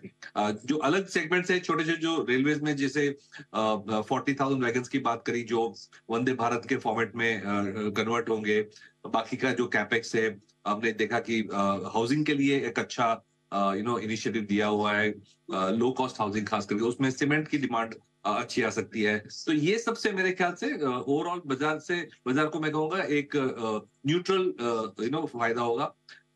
हमारा एक्सपेक्टेशन शायद ये था कि पिछले 2-3 साल से गवर्नमेंट ने जो रेवेन्यू एक्सपेंडिचर है, खास सब्सिडीज वगैरह में है, उसमें कम खर्चा किया था, और उसकी वजह ये थी कि कोविड की वजह से हमने पहले बढ़ा दिया था, तो धीरे धीरे कम कर रहे थे। लेकिन ये एक बैक ऑफ द माइंड में एक्सपेक्टेशन थी कि शायद ये इलेक्शन ईयर है, तो थोड़ी सी पॉपुलिस्ट शायद अप्रोच गवर्नमेंट कर सकती है, लेकिन उन्होंने बिल्कुल ऐसा नहीं किया है। रेवेन्यू एक्सपेंडिचर को भी काफी कंट्रोल में रखा है, ओनली 4% ग्रोथ दिखाया है, तो एक फिस्कल पॉइंट ऑफ व्यू से बहुत ही अच्छी चीज है। मार्केट पॉइंट ऑफ व्यू से शायद जो एक्सपेक्ट कर रहे थे कि एक रूरल कंजम्पशन को एक साथ बूस्ट मिल जाएगा इमीडिएटली, वो शायद नहीं हो पाएगा। ओके, तो ये है आपके लिए पूरा का पूरा बजट पर रिव्यू, और स्पेशली कुछ एक्सपेंडिचर और फिस्कल डेफिसिट पर सरकार का क्या कहना है। मीर वोरा साहब बहुत बहुत शुक्रिया आज बजट के दिन हमारे साथ बात करने के लिए और अपना व्यू शेयर करने के लिए। आगे भी ऑफ कोर्स आपसे रेगुलरली बात तो होती रहेगी, बट आज के लिए बहुत बहुत शुक्रिया सर हमारे साथ जुड़ने के लिए। Thank you. आइए एबी कैपिटल एक बार इसके नंबर्स मैं आपके लिए हाईलाइट कर दूं, बेहद खराब नंबर्स दिख रहे हैं इसमें। हालांकि रेवेन्यू ग्रोथ जरूर है, 6,940 करोड़ से आय बढ़कर 8,800 करोड़ की आई है, बट मुनाफे का आंकड़ा देखिए 3,270 करोड़ से घटकर 736 करोड़ का मुनाफा आया है।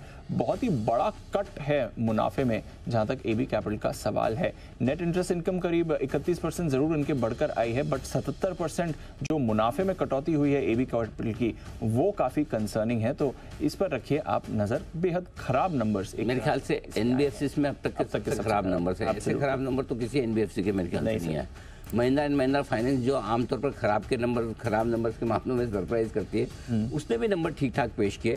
नंबर इससे पहले बजाज फाइनेंस के खराब थे, बजाज फाइनेंस से भी कहीं ज़्यादा खराब नंबर्स आपको आदित्य बिरला कैपिटल के नज़र आएंगे। इस वक्त तो काफ़ी कमज़ोर नंबर्स आते हैं। देखिए कंसोलिडेटेड मुनाफा घटा है, ये बड़ी बात है। आय भले ही बढ़कर आई हो लेकिन मुनाफे में अच्छी खासी कमी आती हुई दिखी है। 736 करोड़ रहेगा 3270 करोड़ से। देखते हैं क्या कुछ एडजस्टमेंट कितने क्या है, लेकिन कंसोलिडेटेड बेसिस पर नंबर्स काफ़ी कमज़ोर नज़र आ रहे हैं। पहली इस पर ये बहुत खराब नंबर ये कहा जाएगा। बिल्कुल बिल्कुल। चलिए आइए, बट फोकस करना है बाजार के एक्शन पर। बजट का दिन है जरूर, बट हम अपना रेगुलर प्रोग्रामिंग तो करेंगे। अनिल जी की 2:30 बजे की मार्केट स्टडी थोड़ी लेट चल रही है, बट नॉनदलेस तैयार है सर की तरफ से।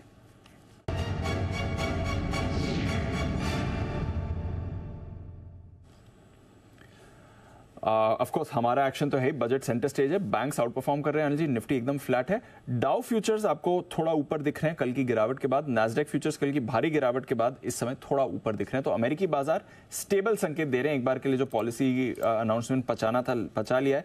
यूरोप के बाजार ज्यादा रिएक्ट नहीं कर रहे हैं। इनफैक्ट फ्रांस और जर्मनी थोड़ा कमजोर है। यूके तो आपको पॉजिटिव ट्रेड करते दिख रहा है। कच्चे तेल में कुछ एक्शन नहीं है, रुपया आपका 7 पैसे मजबूत है। एशिया ठीक ठाक कारोबार था। बताएं सर।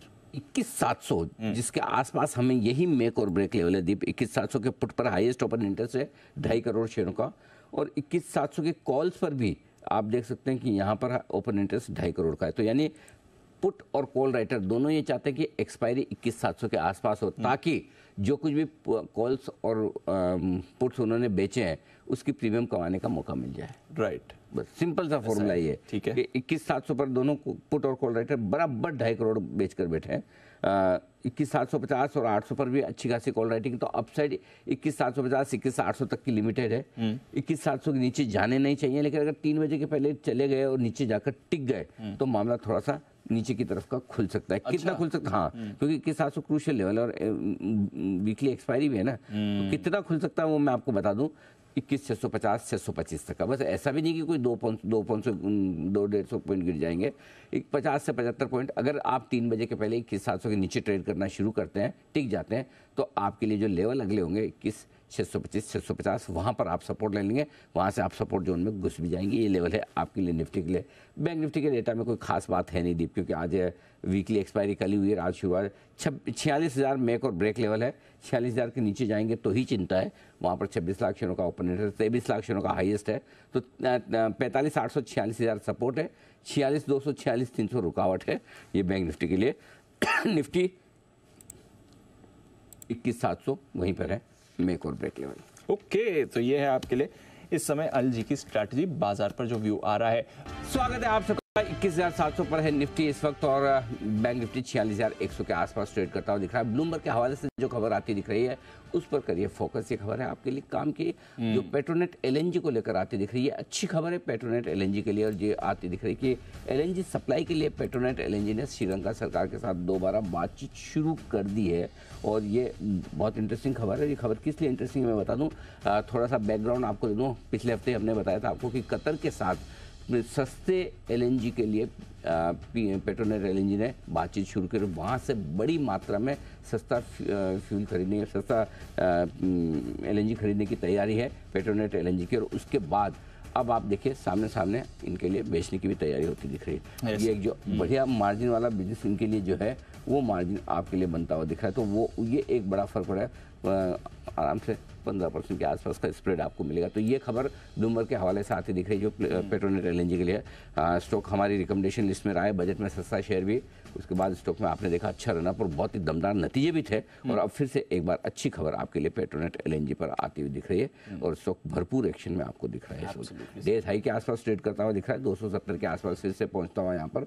इस पर भी फोकस करिए, ये आपके लिए। तो पेट्रोनेट एलएनजी बढ़िया स्टॉक, बढ़िया खबर स्टॉक के लिए ब्लूमबर्ग के हवाले से। दूसरी एक और स्टॉक है जिस पर फोकस करना है, वो है आदित्य बिरला कैपिटल। एक बार फिर से नंबर आपके सामने रखना जरूरी है। आदित्य बिरला कैपिटल जो नंबर्स हम इसलिए कह रहे थे कि एक बार नंबर्स को ध्यान से देखना है, अंदर क्या किसी तरह के कोई एडजस्टमेंट है, बिल्कुल है एडजस्टमेंट। इस क्वार्टर में नहीं, पिछले क्वार्टर में थे। पिछले क्वार्टर में जो आय थी उसमें 2700 करोड़ का एक्स्ट्रा ऑर्डिनरी इनकम का आंकड़ा था। अगर वो हटाकर आप देखेंगे आदित्य बिरला कैपिटल के नंबर बहुत मजबूत है। मजबूत नहीं है, सुपर डुपर नंबर्स हैं बहुत। मैं भी वही सोचा था ये स्टॉक तो हमारे रिकमेंडेशन लिस्ट में रहा है, कैसे इतने कमजोर नंबर्स दे सकता है। साल दर साल 40% की जंप है, तो बहुत बढ़िया नंबर्स माने जाएंगे आदित्य बिरला कैपिटल के। और एसेट क्वालिटी और बेहतर होकर आई है, शानदार बेहतरीन नंबर्स आदित्य बिरला कैपिटल के। तो हेडलाइन नंबर्स आपको कमजोर दिख रहे थे, डिटेल्स में नंबर है मेरे ख्याल से Shriram finance kind of number से। एब्सोल्युटली। इनफैक्ट जो इनकी हेल्थ इंश्योरेंस सब्सिडरी है उसका एडजस्टमेंट था, इसलिए आप देख रहे हैं कि वो हुआ है।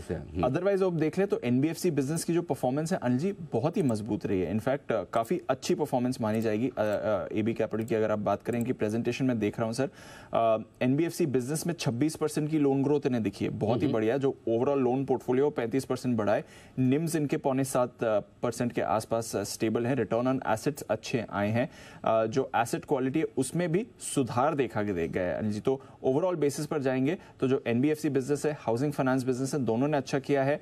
म्यूचुअल फंड कारोबार है उसने भी अच्छा ही परफॉर्म किया। तो एडजस्टेड बेसिस पर देखेंगे सर तो अच्छे नंबर्स हैं एबी कैपिटल के। बिल्कुल, एबी कैपिटल के अच्छे नंबर्स आपके सामने। स्टॉक 170 पर फिर से पहुंचता हुआ एबी कैपिटल हिमांशु जी का फेवरेट रहा हुआ है, चार्ट्स वही देखेंगे। हिमांशु जी बताएं सर। अनिल जी, एक कंसोलिडेशन के बाद मुझे लगता है स्टॉक एक तेजी की तैयारी करता हुआ नजर आ रहा है। ऐसा लगता है कि 160-165 के जोन में स्टॉक ने एक अच्छा बेस बना लिया है, और मेरा मानना है कि स्टॉक 170-172 के रेंज के ऊपर जैसे ही निकलना शुरू होगा, यहाँ पर एक मोमेंटम पिकअप हो सकता है। तो तेजी की पोजीशंस अगर आपके पास हैं तो डेफिनेटली स्टॉक में बने रहें। मोमेंटम अगर ट्रेड करना है तो 172 के ऊपर फ्रेश लॉन्ग इनिशिएट करके चलने की सलाह है। ये है आपके लिए एबी कैपिटल पर राय इस वक्त आती हुई हिमांशु जी की तरफ से। आइए रेलवे को लेकर भी बजट में जो कुछ ऐलान हुए उस पर बात करते हैं। जुपिटर वैगन्स ये है कंपनी, हमारे साथ कार्यक्रम में हो रही है शामिल। विवेक लोहिया साहब जो एमडी है जुपिटर वैगन्स के, आइए उनसे करते हैं मुलाकात। लोहिया साहब बहुत बहुत स्वागत है आपका, धन्यवाद हमें समय देने के लिए। रेलवे के लिए क्या कुछ खास कहा है वित्त मंत्री जी ने इस बजट में? नमस्कार एंड थैंक यू इनवाइट करने के लिए जी। जो रेलवे के बारे में जो खबरें जो इस बजट में जो न्यूज आई है वो काफी पॉजिटिव आई है। एंड जो फोकस गवर्नमेंट का जो उन्होंने आगे अनाउंस किया था, फोकस एकदम सही दिशा पर है। और वो कनेक्टिविटी की बात कर रहे हैं और कनेक्टिविटी को बेहतर सुधारने की बात कर रहे हैं। जो मेन फोकस रहा है इस बजट में वो है लास्ट माइल कनेक्टिविटी में। जो कॉरिडोर्स हैं, जो वित्त मंत्री ने जो कॉरिडोर्स की बात की है, स्पेशली सीमेंट कॉरिडोर और स्टील कॉरिडोर, इससे बहुत बड़ा बूस्ट मिलेगा रेलवे इंफ्रास्ट्रक्चर को। और उस कारण से आप आगे जाकर काफी बड़ा रोलिंग स्टॉक का प्रोक्योरमेंट आप दिखाई देगा, क्योंकि गवर्नमेंट का फोकस बहुत क्लियर रहा है कि जो हमारा जो लॉजिस्टिक्स कॉस्ट है उसे हमें 13% से करीब 7 से 8% पर लाना है, जो नॉर्म है, जो ग्लोबल नॉर्म है। और रेलवे उसमें बहुत बड़ी भूमिका निभाने वाला है। और इस डायरेक्शन में इनका जो टारगेट है कि 2030 तक रेलवे का जो लोडिंग है वो 1 बिलियन से 3 बिलियन टन तक उन्हें ले जाना है। और सारे जो आप कदम देख रहे हैं वो उसी डायरेक्शन में दिखाई दे रहा है। उसके और आगे जाकर भी जो रेलवे का जो गवर्नमेंट का फोकस रहा है कि वो रेलवे को मॉडर्नाइज करे, उसको ग्लोबल स्टैंडर्ड्स पर ले जाए। जो हमारे ऑनरेबल प्राइम मिनिस्टर का जो विजन है कि 2047 तक जो हमें विकसित भारत का जो सपना अचीव करना है, उसके लिए आई थिंक रेलवे मॉडर्नाइजेशन बहुत क्रूशियल रहेगा। और उस डायरेक्शन में अभी आप फिर देख रहे हैं कि 40,000 जो पुराने कोचेज हैं उन्हें फुल्ली मॉडर्नाइज करने का भी संकल्प लिया गया है इस बजट में। ओके, तो ये आपके लिए बड़े डेवलपमेंट्स रेलवे को लेकर होते हैं। सर एक चीज जिस पर आपसे विशेष राय लेना चाहता हूँ, 40,000 जो रेलवे की नॉर्मल बोगीज होती हैं, है ना, नॉर्मल कोच जो है, उनको वंदे भारत में कन्वर्ट किया जाएगा उनकी सेफ्टी वगैरह बढ़ाने के लिए। आज से ये बताएं सर, आपकी कंपनी के लिए कितने इससे बिजनेस के मौके बनते हैं? नहीं, इसमें डेफिनेटली हमारा बहुत ज्यादा अपॉर्चुनिटी है। ब्रेक सिस्टम्स में हम आज के दिन हमारे 2 बड़े जॉइंट वेंचर्स हैं ग्लोबल कंपनियों के संग। तो उसमें इन सारे कोचेस का जब पूरा ओवरऑल किया जाएगा, उनका पूरा ब्रेक सिस्टम चेंज किया जाएगा, उसमें बहुत बड़ी अपॉर्चुनिटी है। प्लस इनके जो इंटीरियर्स, जो टॉयलेट्स, ये सब चेंज किए जाएंगे, उसमें भी आज के दिन हमारा बहुत बड़ा योगदान है। मतलब उसमें हम काफी टॉयलेट्स पर काम कर रहे हैं। सो आई थिंक ये मॉडर्नाइजेशन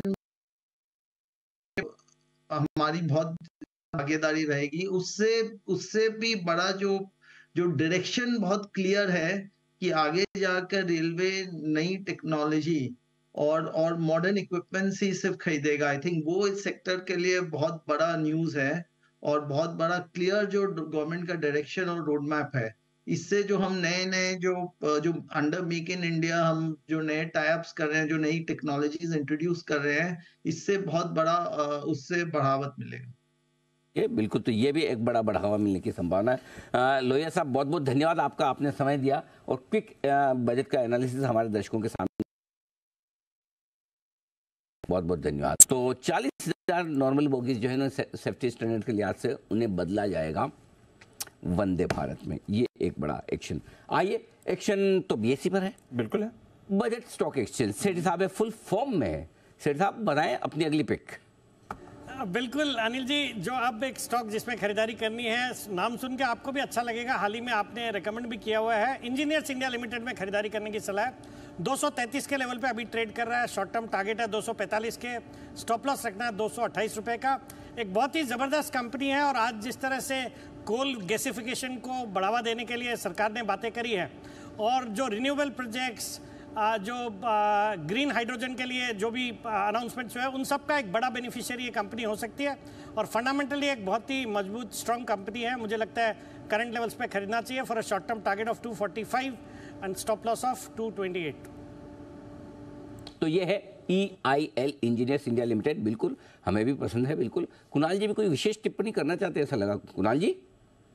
अनिल जी, मेरे और राकेश जी के पास एक कॉल है, आज बिल्कुल तो है नहीं अनिल जी, तो अनिल जी कृपा करके पधारी। कॉल है, कॉल दबा के रखी हुई कब से, बताइए। अनिल जी देखिए, कॉल मैं देना चाहता हूं, लेकिन बगल में आशु जी बैठे हैं, वो कह रहे हैं पहले मेरी बारी है, तो आप फैसला कीजिए अनिल जी, पहले किसके पास आएंगे? और पहले न आशु जी के पास न आपके पास, बंसल जी बताइए। अनिल जी, राकेश करनाल चार्टकॉन दो लोग हैं अनिल जी। जी, ओवरवेट खरीदारी की राय है कॉनकॉर के ऊपर। अभी थोड़ी देर पहले दीपांशु ने शायद हाईलाइट भी किया था, स्टॉक 900 रुपीज के ऊपर निकल के सेटल हो रहा है। नीचे में 900 रुपए का अच्छा बेस है। शॉर्ट टर्म, मीडियम टर्म, तीनों नजरियों से, दोनों नजरियों से री रेटिंग का एक अच्छा कैंडिडेट लग रहा है, तो एक ओवरवेट खरीदारी की राय है कॉनकॉर में। ओवर टू कुणाल जी। अनिल जी देखिए, क्लियर ट्रैक्शन बनता हुआ नजर आ रहा है। स्टॉक ने एक मेजर हर्डल को पार किया है, 900 का स्तर पार होता हुआ दिख रहा है, तो हमारी खरीदारी की राय है यहाँ पर एक स्टॉप लॉस रखे, कॉनकॉर में एक स्टॉप लॉस रखे 905 पर। 905 के स्टॉप लॉस से खरीदारी करनी है कॉनकॉर में। पहला टारगेट होगा 940 रुपए का, इवेंचुअल टारगेट 960 रुपए का। कॉनकॉर पर हमारी खरीदारी की राय है। अब आशु जी को बारी दीजिए। ने आशु जी की बारी तो आई जाएगी। आशु जी तो अपने नहीं आएगी तो अपने आप अरेंज कर लेंगे, आप आशु जी की चिंता ना करें। लेकिन मैं आपको एक चीज़ बताना चाहता हूँ। मैंने वो 5वीं क्लास से पहले मैंने एक पढ़ाई जो की थी, आई एम श्योर आप लोगों ने भी 5वीं तो पास की होगी, जिसमें यह था कि 2 बिल्लियों की लड़ाई में बंदर फायदा उठा लेता है, है ना। तो आज तो फायदा जो हुआ है वो बंसल जी का ही हुआ है लड़ाई झगड़े के बीच में। आइए अब आशु सर बताएंगे अपनी पिक। जी सर। अनिल जी, निफ्टी का स्प्रेड है, आपको उतना अच्छा तो नहीं लगेगा जैसे सेठी जी बोलते हैं कि आपको भी अच्छा लगेगा सुन के इंजीनियर्स इंडिया, बट निफ्टी का स्प्रेड है। अनिल जी देखिए, आज तो जो बजट हो गया और सबसे बड़ी गेम आपको पता है कि ऑप्शंस की होती है। ऑप्शन कहाँ खड़े थे, किस किस तरह से, तो एक्सपायरी तो 700 के आसपास ही लगती है, प्लस माइनस 25 पॉइंट, इससे ज़्यादा की अभी तो नहीं लग रही है।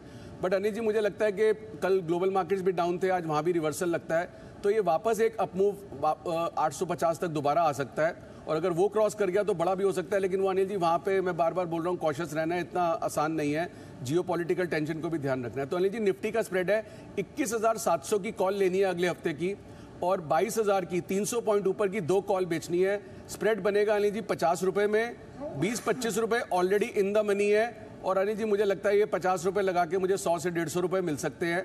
तो अनिल जी एक एज ऑलवेज एक कैलकुलेटिव पंट है जिसका डाउन साइड रिस्क बहुत कम है। ऊपर अनिल जी 22,300 तक सेफ है। 22,300 तो अनिल जी जा ही नहीं सकता, बाकी तो विश्वेश बैठा अनिल जी, वो रोक लेगा बिल्कुल ही। यह आशु जी की तरफ से स्प्रेड इस समय जो थोड़ा दबाव भी दिख रहा है, दबाव क्या एकदम फ्लैट इस समय निफ्टी आपको ट्रेड करते हुए दिखेगा।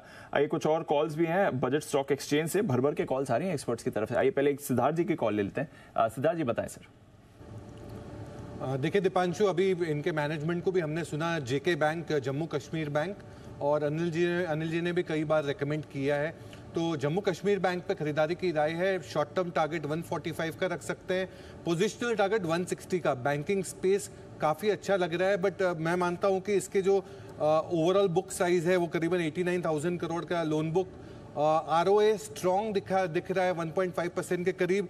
मीडियम टर्म में एक अच्छे एडवांसेस रह सकते हैं 15-16% के करीब, जो लास्ट क्वार्टर में देखा भी गया था। तो ओवरऑल पर्सपेक्टिव से रिटर्न ऑन एसेट्स, दूसरे फाइनेंशियल पैरामीटर्स को देखते हुए Jammu Kashmir bank, JK bank पे खरीदारी की राय। Short term target 145, positional 160। आपके लिए जेएनके बैंक, इसको भी बड़ा फायदा हो रहा है। PSU बैंक सब अच्छे भी एक्शन में दिख ही रहे हैं। जैन साहब आप भी बताएं सर, आपने कौन सा स्टॉक आइडेंटिफाई किया है? यस सर, आज मैं कंपनीज को इस बजट में कुछ प्रावधान से फायदा होने वाला है।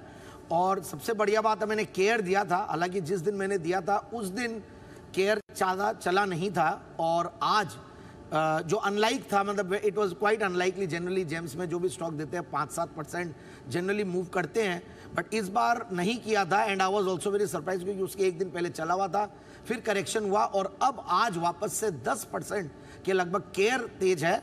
तो मुझे लगता है कि क्रिसिल और इकरा ये भी पार्टिसिपेट करेंगे, और क्रिसिल मार्केट लीडर है तो सर्टेनली और भी अच्छे वैल्यूएशंस पे है।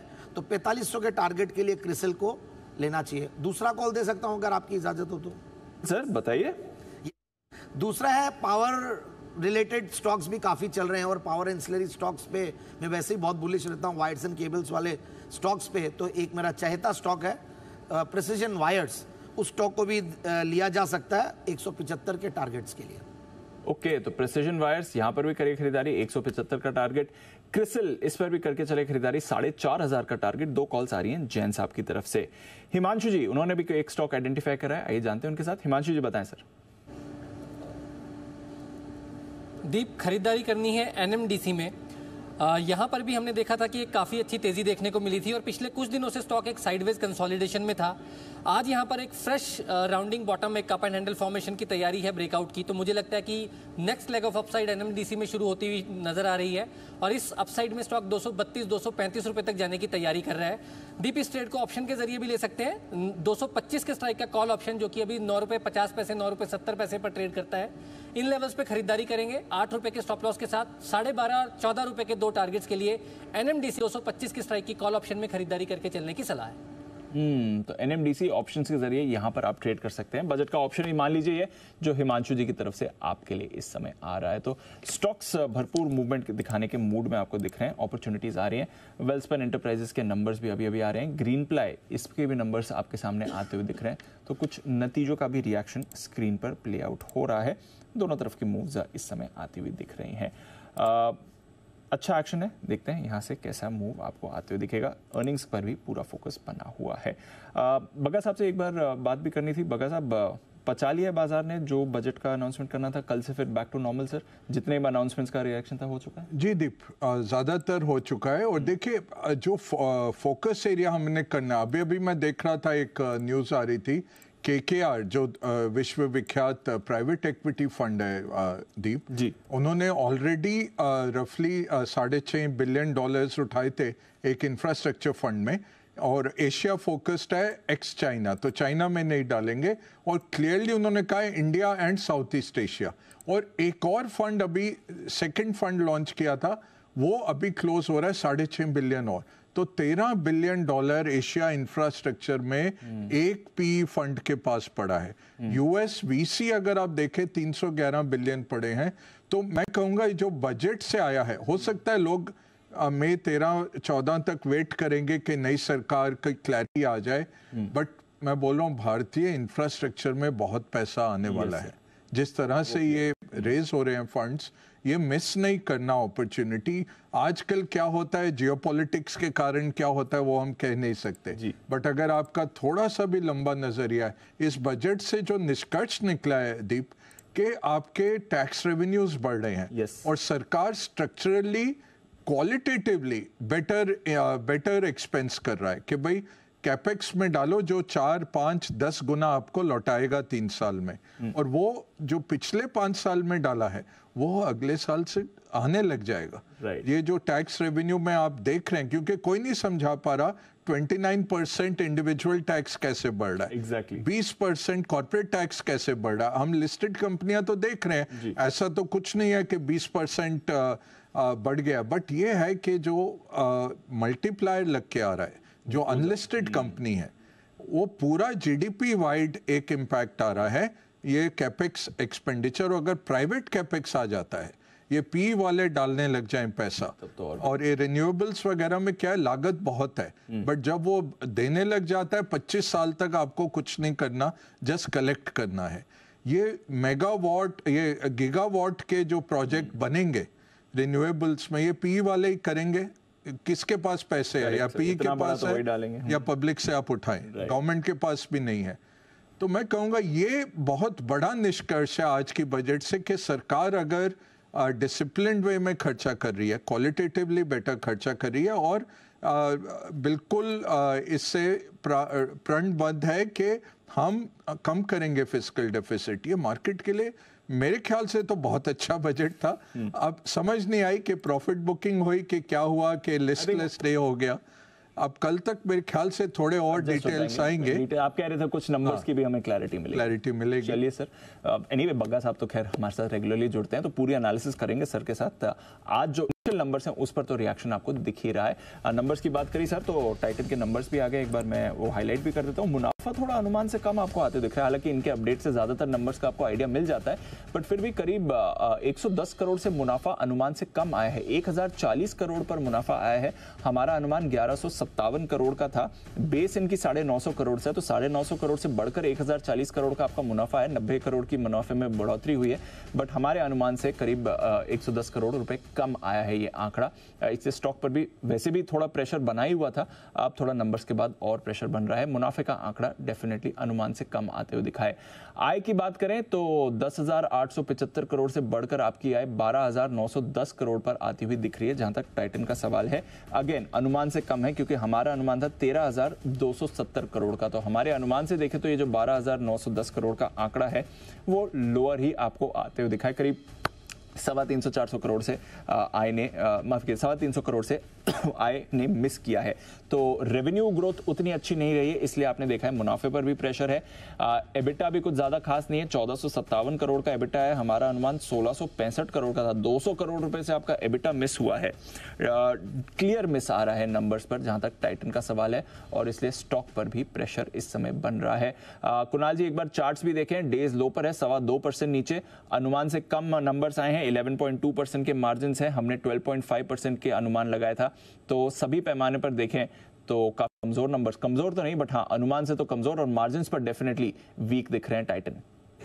कमजोर चार्ट है दीपांशु, लगातार 3 दिन से स्टॉक करेक्ट कर रहा है, और आज एक फ्रेश ब्रेकडाउन 3650 के नीचे आता हुआ दिख रहा है। तो मुझे लगता है कि कमजोरी कुछ और समय तक हावी रहेगी।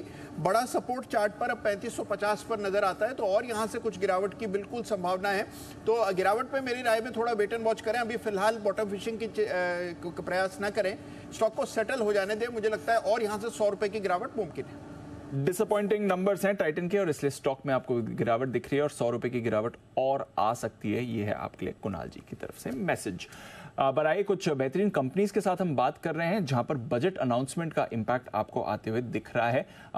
Real estate, housing, affordable housing specially, यहां पर कुछ बड़े अनाउंसमेंट आए हैं। तो आइए देश की एक दिग्गज कंपनी पूर्वांकरा, उनके ग्रुप सीईओ अभिषेक कपूर साहब के साथ हम बात करते हैं। सर बहुत बहुत शुक्रिया जी बिजनेस को अपना समय देने के लिए।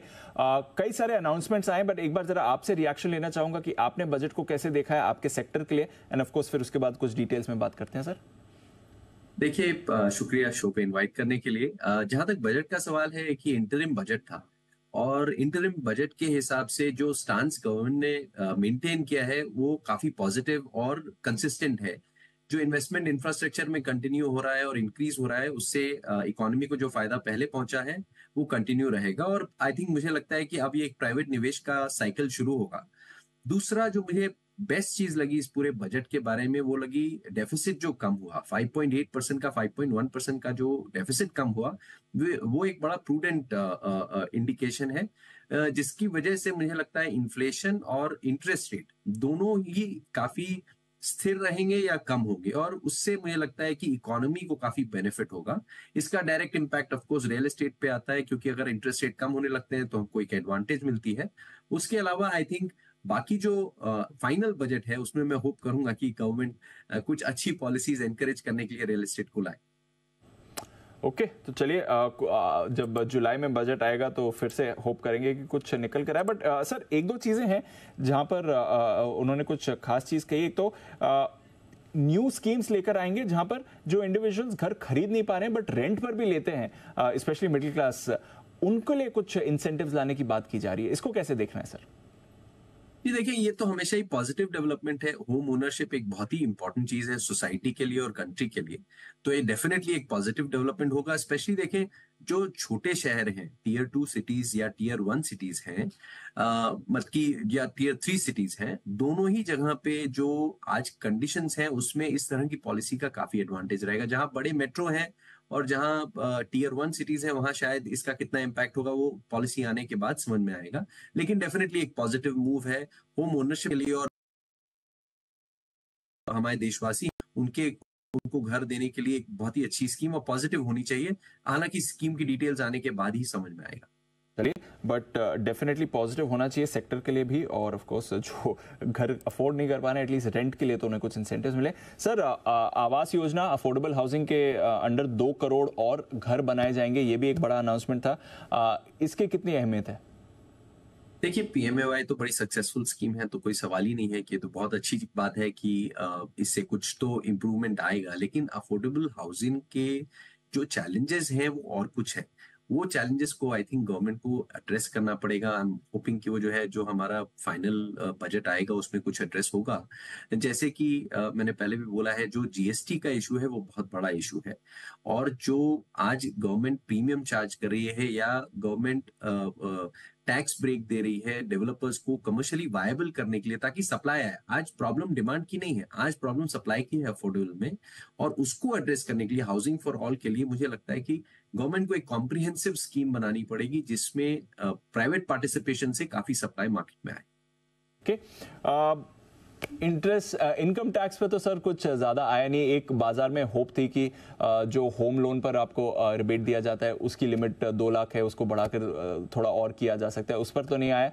बट क्या जुलाई में ऐसे होप रहेगी कि यहाँ पर भी एक्शन रहे, क्योंकि इंडिविजुअल टैक्स पेयर्स के लिए कुछ नहीं आया है, होम बायर्स के लिए कुछ ऐसा खास एक्शन इस बार तो नहीं आया? Deepanshu, I completely agree. मुझे लगता है कि डेफिनेटली होना चाहिए था, और मैं होपफुल हूं कि ये जो फाइनल बजट होगा उसमें ये डेफिनेटली गवर्नमेंट करेगी, क्योंकि आज जो अफोर्डेबिलिटी की डेफिनेशन है उसमें बहुत परिवर्तन आ गया है। देखिए, चाहे रियल एस्टेट की कॉस्ट हो या आपकी इनकम हो, जो फैमिली इनकम है उसको ध्यान में रखते हुए गवर्नमेंट को लोगों की लाइफ की क्वालिटी को इम्प्रूव करना, वही उनका गोल रहता है।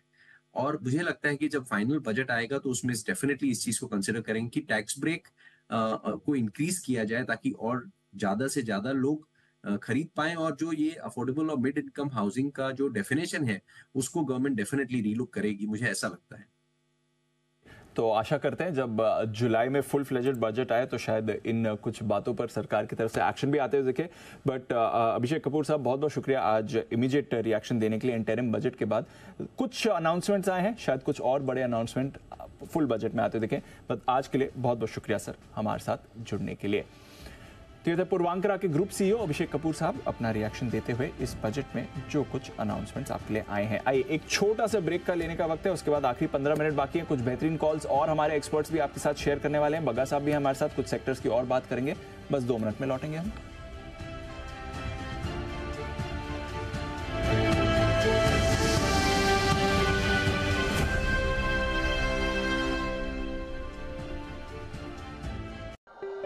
आपका विश्वास हमारी शक्ति,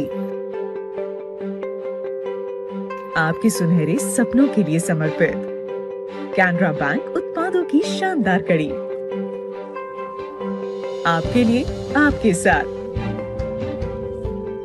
Canara Bank, together we can. Share समाधान, भारत की सबसे बड़ी अनक्लेम्ड इन्वेस्टमेंट रिकवरी कंपनी। आपके निवेश यदि पुराने physical shares, mutual funds, PF, bank accounts कहीं भी फंसे हो, खोए हो या उनके कागज भी ना हो तो संपर्क करें शेयर समाधान से। शेयर समाधान, सारे समाधान। पापा ने अपने स्टार्टअप ड्रीम को रीस्टार्ट किया ताकि मैं ये सीख सकूं, सपना है तो पूरा करके दिखाओ। करो पूरे अपने इरादे, अपनों से किए सभी वादे। SBI लाइफ, अपने लिए, अपनों के लिए।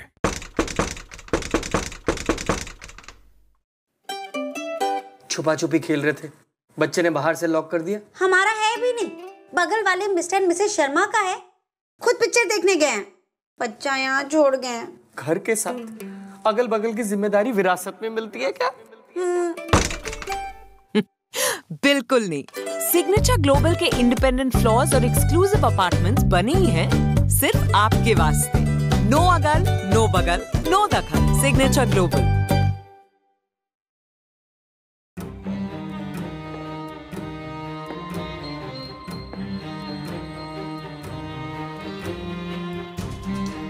कब तक आप ऐसे फ्यूचर का टेंशन लेकर चलते रहेंगे? LIC के न्यू पेंशन प्लस के साथ अपनी पेंशन का प्लान बनाइए, क्योंकि ये प्लान आपके फ्यूचर के लिए मार्केट लिंक्ड वेल्थ क्रिएट करता है। और तो और इस प्लान में गारंटीड एडिशंस के साथ पेंशन पाने के कई ऑप्शंस भी हैं, so that you grow young and tension free. LIC, हर पल आपके साथ। Kidney fail, liver fail, cancer या हार्ट की प्रॉब्लम, ये वो बड़ी बड़ी बीमारियां हैं जिसमें इंसान का लाखों रुपए खर्च हो जाता है और कुछ भी हाथ नहीं लगता। तो आयुर्वेद को अपनाओ, बीमारी की जड़ पर काम करो। आइए मिलकर स्वस्थ भारत, समृद्ध भारत बनाते हैं। 82708 82708। मेरे पिताजी ने ना ये शेयर्स में भी इन्वेस्टमेंट किया। PSS को फोन लगाओ। PSS? ये आपके फिजिकल शेयर्स को डिजिटल करते हैं। PSS, physical shares solution. जैसा नाम वैसा काम।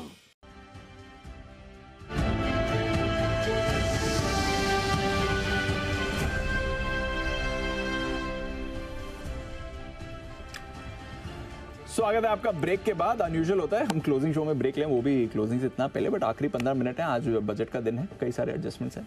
चलिए एक छोटा सा ब्रेक भी ले लिया। बाजार में बैंक निफ्टी वापस एक्शन में भी आ गया इस ब्रेक में। 150 पॉइंट ऊपर हो गया आपके लिए बैंक निफ्टी। तो बैंक निफ्टी होल्ड आउट करने की पूरी कोशिश में है और मेटल्स में भी आपको एक्शन आ रहा है। बैंक्स के अलावा मेटल्स पर रखेगा नजर। यहाँ पर थोड़ी मूव आ रही है। NMDC ऑलरेडी हमारे एक्सपर्ट्स रिकमेंड कर चुके हैं। हिंदुस्तान कॉपर, इस पर भी आपको एक स्पाइक बनते हुए दिख रहा है। तो थोड़ा रोटेशन वाला एक्शन इस समय आपको बाजार में दिखेगा। कुछ और काउंटर्स पर भी रखिएगा नजर। हुडको 20% का सर्किट इस पर लग चुका है। अभी जी बिजनेस ने थोड़ी देर पहले हाउसिंग पर हाईलाइट किया था कि क्या कुछ बड़े अनाउंसमेंट्स हो रहे हैं। उसके बाद ही देखिए पिछले 15-20 मिनट में ये जो हाउसिंग पर हम डिस्कशन कर रहे हैं, उसके बाद जबरदस्त एक्शन इस पर बन रहा है। तो 20% का सर्किट आपको हुडको पर आते हुए दिख रहा है। हाउसिंग सेक्टर के लिए कुछ अनाउंसमेंट्स हैं, स्पेशली अफोर्डेबल हाउसिंग रीडेवलपमेंट को लेकर कुछ अनाउंसमेंट्स किए गए हैं और उसका एक्शन यहाँ पर आपको आते हुए दिख रहा है। IT कंपनीज, यहाँ पर भी एक एक्शन आ रहा है और बग्गा साहब से इस पर एक रिएक्शन भी चाहूंगा, क्योंकि अभी बग्गा साहब खबर आई है कि जो हमारी IT कंपनीज US में अपने एम्प्लॉयज़ को भेजने के लिए H1B वीज़ा की एप्लीकेशंस देती हैं, वहाँ पर फीस बढ़ा दी है। वैसे ही लंबे समय से ये वेट कराते रहते हैं, लॉटरी से आपको मिलता है एप्लीकेशन, वहाँ पर फीस करीब 70% से बढ़ा दी है। जो आप पहले $460 देते थे फीस के लिए, उसकी अब $780 की फीस हो गई है। और जो रजिस्ट्रेशन के लिए आप $10 की फीस देते थे, उसको बढ़ाकर $215 कर दिया है सर। तो 20 गुना आपने रजिस्ट्रेशन फीस बढ़ा दी है और करीब 70% से आपने फॉर्म की एप्लीकेशन फी बढ़ा दी है। ये बड़ा अनाउंसमेंट आज ही आया है सर IT में। जी, इट इज़ इरिटेंट है देखिए, और यही दर्शाता है कि कितना भी आप क्लोज रिलेशन बना लें, बट कुछ ना कुछ डोमेस्टिक कारणों के चलते इस तरह के मूव्स किए जाते हैं।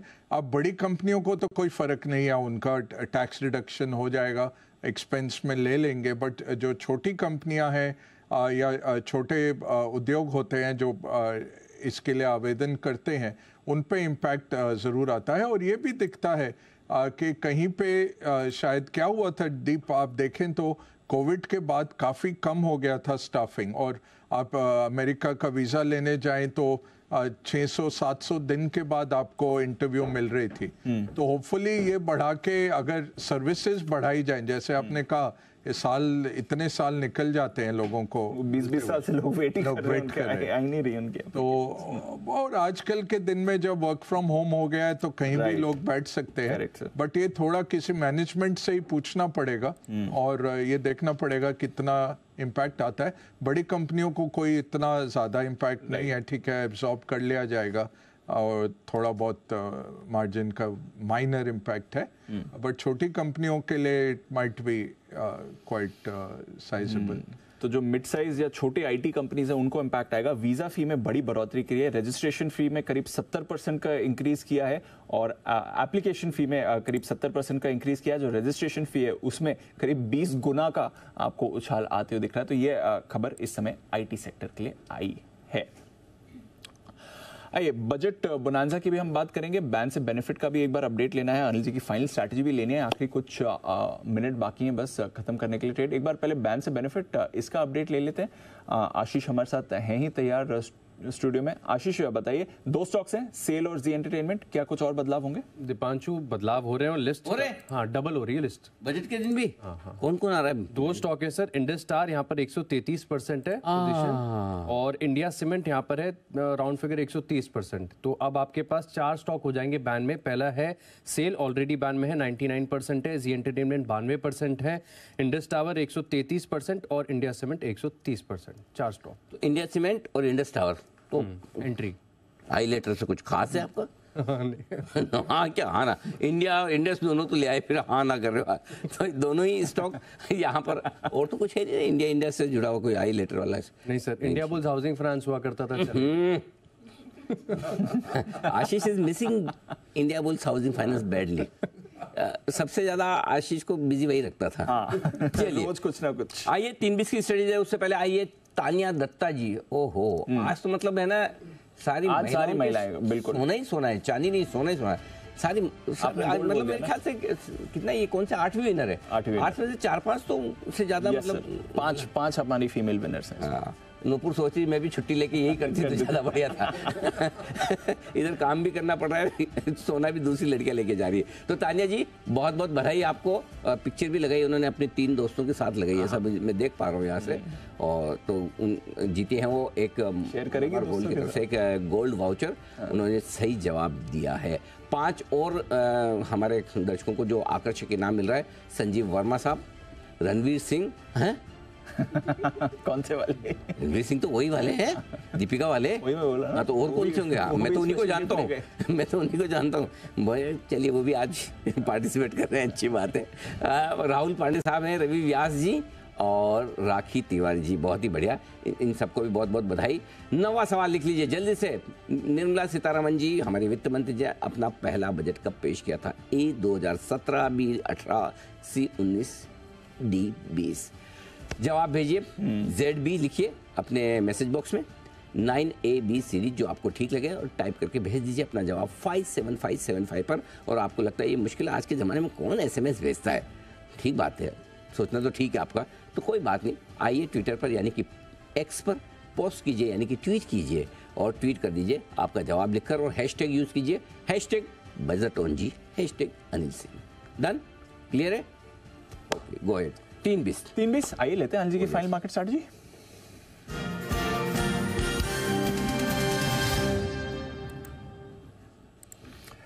ठीक एक्शन है सर। कल की गिरावट के बाद नास्डैक फ्यूचर्स संभलते हुए दिख रहे हैं। कल की गिरावट के बाद डाउ फ्यूचर्स आपको संभलते हुए दिख रहे हैं। 50 पॉइंट ऊपर डाउ फ्यूचर्स हैं, 100 पॉइंट ऊपर नास्डैक फ्यूचर्स दिख रहे हैं। और कुछ इंपॉर्टेंट डेटा आज और कल आने वाला है। यूएस में कल उनका जॉब्स डेटा भी आएगा, तो उस पर भी सबकी नज़र बनी हुई है। यूरोप में ठीक ठाक कारोबार है। कच्चा तेल थोड़ा बढ़ा हुआ है, बट रुपया आपके लिए मजबूत है। क्या करके जाना है अनिल जी? दीप, कोई खास बदलाव है नहीं ऐसा कि बाजार में कि जिसमें बड़ी तेजी है, बड़ी मंदी। और वैसे भी बगा साहब बैठे हैं, बगा साहब ने मेरे को बोला है, अंदर की बहुत बढ़िया जानकारी दी है अमेरिका की। हाँ। एकदम इनसाइडर न्यूज मैं बता देता हूँ, मतलब कि जितना है ना वो फेड की मीटिंग के दिन घटता है, वो फ्राइडे तक बराबर कर लेता है। बगा साहब यही कहा ना, तो ऐसा कोई अमेरिका से भी घबराने की जरूरत है नहीं। ठीक है, तो ठीक है, ग्लोबल ठीक है, हम ठीक है, लॉन्ग पोजीशन है, बनाए रखिए। फ्रेश खरीदारी करने का जो लेवल 21,700 जहाँ बंद हो रहे हैं, मैं आपको बोला भी था 2:30 बजे जब आपने पूछा, मैंने कहा 21,700 के नीचे की क्लोजिंग आपको मिलेगी नहीं। दोनों तरफ 2.5 करोड़ लेके दबा के बैठ गए पुट और कॉल राइटर, वहीं पे एक्सपायरी कर रहे हैं, देख लीजिए। करेक्ट। सो करना कुछ नहीं है दीप, मेरे ख्याल से नया कुछ भी मत बनाइए, पोजीशन है उससे रहने दीजिए। लेकिन अगर आप मुझे बोलेंगे नया कुछ करना तो मैं बैंक निफ्टी खरीदना चाहूंगा। खरीदेंगे? खरीदना चाहूंगा, चाहूंगा क्योंकि बैंक निफ्टी मुझे ब्रेकआउट दे रहा है, देख रहा है, लग रहा है 46 एवरेज क्लोजिंग 46,200 के आसपास तो आनी चाहिए। ऊपर आ जाए तो कहना ही क्या, वापस से फिर से डे हाई की तरफ बढ़ने की कोशिश कर रहा था। बैंक निफ्टी लगातार तीसरा दिन है, लगातार तीसरा सेशन है, बैंक निफ्टी आपको लीडरशिप दे रहा है। और आज की क्लोजिंग बैंक निफ्टी की बढ़िया, बजट में जो कुछ आया आपने देख लिया। हम बार बार क्या आपको कहें, ये बजट इक्विटी मार्केट से ज्यादा डेट मार्केट का दिख रहा है, और डेट मार्केट का बजट है, फिर और चाहिए क्या आपको। ओके, सो क्लियर कट है, बैंक निफ्टी में लॉन्ग पोजीशन रखिए। एक ही कंडीशन, मन में भावना क्या होनी चाहिए जी, 46,000 कल सुबह दिखा तो और लूंगा, नहीं कि स्टॉप लॉस लगाऊंगा। अगर वो आप में दम है और वो आपकी थॉट प्रोसेस है, और अगर आपको ये भावना नहीं आ रही, अच्छा भावना से तो थोड़ा एक चीज और बता दूं जी, जरा कहाँ है बजट हमारा स्टॉक एक्सचेंज लाइए। कल अगर आपको लग रहा हो कि ये भावना मुझ में आएगी या नहीं आएगी, तो आपके लिए 12 हमारे खास मेहमान, जिसमें से खाली बंसल जी अभी दिख नहीं रहे मुझे, सारे के सारे कल बजट स्टॉक एक्सचेंज में आपके साथ होंगे, सारे मेहमान बिल्कुल द एक्सटेंडेड। वाओ, हाँ, सारे लोगों ने, बगा साहब लोगों ने कल सुबह हम सारे मेहमानों के साथ एकदम 8 से 11 टैक, मजा। और मैं और दीप भी इनके साथ रहे, स्टूडियो मजा नहीं आ रहा था। ये तो बग्गा साहब है जिसकी वजह से ठीक है चल रहा है। तो कल हम भी बजट स्टॉक एक्सचेंज में हमारे सारे एक्सपर्ट्स के साथ उनके बीच बैठकर शो करेंगे। देखो क्या है, सरकना जैन साहब को, आशु जी को और विकास जी को पड़ेगा बीचों बीच में, तीनों में। आप लोग हम दोनों को जगह देंगे ना, आप तीनों? अनिल जी। हाँ जी, तो इंतजार रहता है। अनिल जी, आपके आने से यहाँ संतुलन बना रहेगा अनिल जी। तो अभी संतुलन बिगड़ा हुआ है अनिल जी, आप आएंगे तो नहीं, अगर संतुलन दूसरी तरफ बिगाड़ना हो तो बग्गा साहब को भी ले आऊं। तो चलिए, कल कहीं भी इधर उधर आपको जाना नहीं है, वैसे भी आप जाते हैं, मैं क्यों बोल रहा हूँ, बोलने की जरूरत भी नहीं है। लेकिन सबसे बड़ी बात है, कल का शो आज से ज्यादा मजेदार होगा। रीजन बता देता हूँ। आज तो क्या काम का प्रेशर बहुत था जी, तो मेरे को मजा ही नहीं आया बहुत ज्यादा। सुबह सुबह थोड़ा बहुत मैं जा पाया, उसके बाद जा ही नहीं पाया। बिल्कुल, कल तो मैं वहीं बैठ के मजे लूंगा।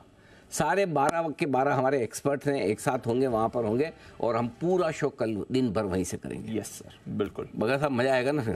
बिल्कुल, पिछले साल भी वही किया था। हाँ, और बहुत मजा आया था। हाँ, तो क्या है वो बजट के दिन तो 50 चीजें होती है ना, पढ़ना, ये वो, एक के पीछे एक गेस्ट, सारे अनाउंसमेंट आ रहे हैं, इसका एनालिसिस वो। सो कल कहीं भी आपको मिस नहीं करना है, जी बिजनेस के साथ रहना है। कल दिन भर ये सारे आपके एक्सपर्ट्स हमारे साथ ही होने वाले हैं। एब्सोल्युटली मजा आएगा, हम भी होंगे, अंजी भी होंगे, थोड़ा जगह बनाएंगे वहाँ पर और मजे करेंगे। बाय द वे, कल तो ये सब होने वाला है। आज शाम क्या होने वाला है अनिल जी, ये भी एक बार हमारे व्यूअर्स को बता दें।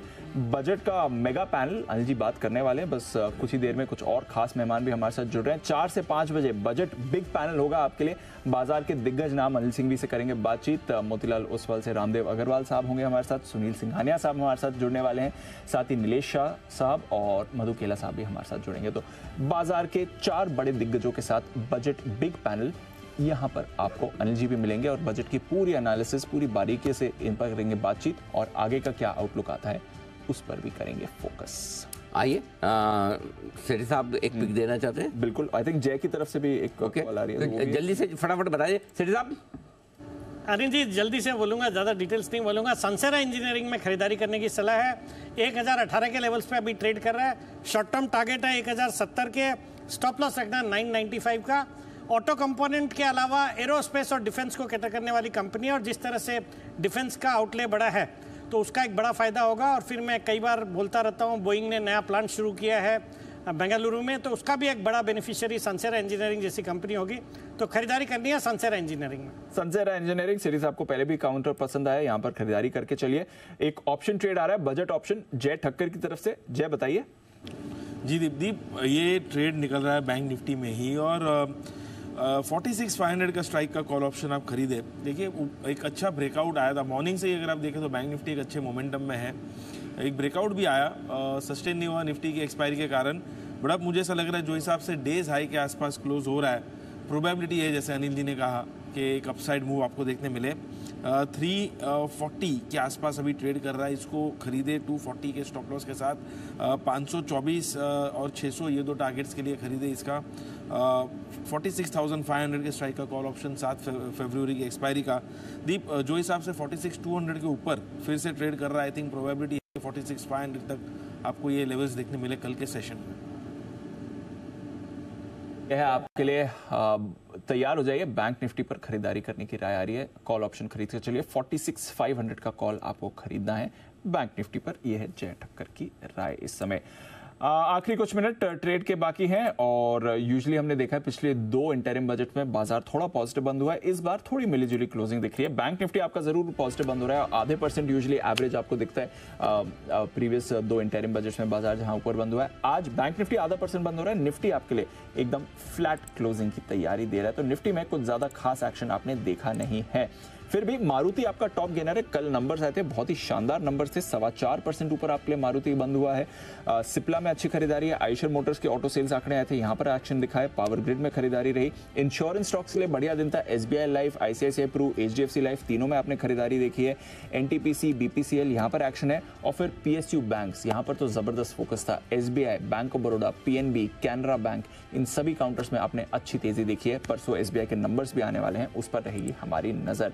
वीकनेस थी थोड़े सीमेंट काउंटर्स में, ग्रासिम, अल्ट्राटेक दोनों फिसले हैं। L&T कुछ ज्यादा परफॉर्म नहीं कर रहा था। JSW स्टील में आपको एक्शन नहीं दिखा है। बजाज फाइनेंस जब से इसके नंबर्स आए ये कमजोर दिख रहा है। विप्रो, LTI, माइंडट्री यहां से आपको योगदान नहीं दिखा है। और अब तो खबर भी आई है वीजा फी एप्लीकेशन US की बढ़ चुकी है इनके लिए। UPL सुबह से ही कमजोर है, इसके लिए कुछ और कंसर्न्स भी बन रहे हैं। एशियन पेंट्स, अपोलो हॉस्पिटल्स यहां पर भी आपने गिरावट आती हुई देखी है। वायदा कारोबार की तरफ आइए। गोदरेज कंज्यूमर, सुबह बात करी दी थी अंजी ने स्टॉक में 10% का सर्किट लगा था, अभी भी 8% ऊपर बंद हो रहा है। और बाकी कंजम्पशन स्टॉक्स को भी इसने सहारा दिया है।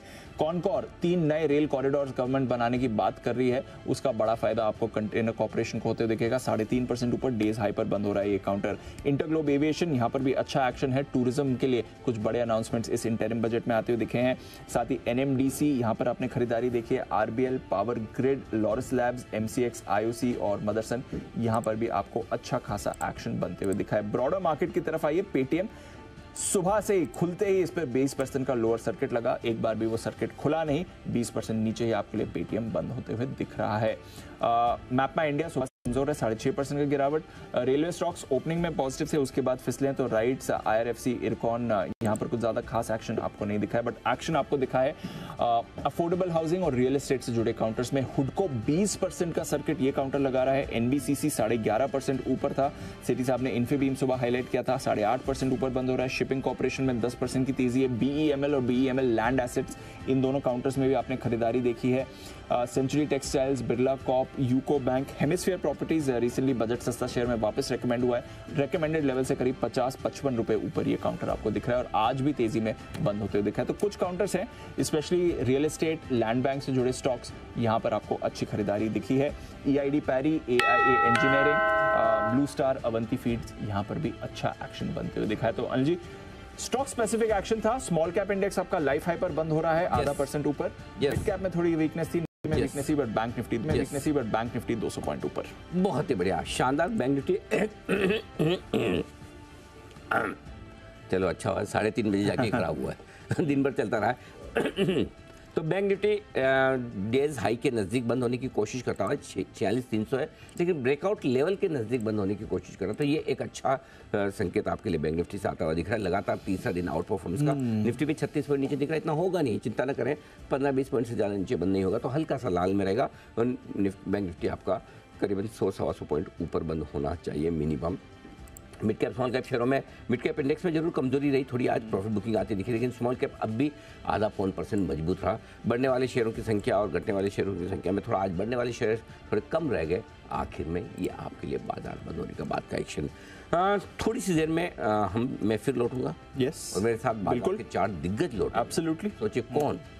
रामदेव अग्रवाल साहब आ रहे हैं हमारे स्टूडियो में, मधु केला साहब आ रहे हैं हमारे स्टूडियो में, अनिल सिंघानिया साहब आ रहे हैं हमारे स्टूडियो में, क्या बात, नीलेश शाह साहब भी जुड़ रहे हैं हमारे साथ इस पूरे बजट के बड़े पैनल में। तो अब आगे 4 से 5 के बीच में अगला 1 घंटा होगा आपके लिए पूरी तरह से बजट का विश्लेषण दिग्गजों के साथ। किसे क्या पसंद आया, क्या मिसिंग, क्या हिट, कैसा रहा बजट और इस बजट से बाजार के लिए क्या संकेत है, इकोनॉमी के लिए क्या संकेत है, अगले बजट के लिए क्या संकेत है, ये सारी चीज़ें आपको बाजार के 4 दिग्गज बताने वाले हैं शाम को 4 से 5 बजे। और दीप एक और चीज़ बताना चाहता हूँ, शाम 6 बजे जी मैं अभी तो एक YouTube लाइव करके आया हूँ 3 बजे, लेकिन शाम को 6 बजे मैं फिर से YouTube पर लाइव जा रहा हूँ। मिनिमम 6 से 6:30 तो रहूंगा ही, अगर दर्शकों की मांग ज़्यादा रही तो थोड़ा आगे बढ़ा लूंगा।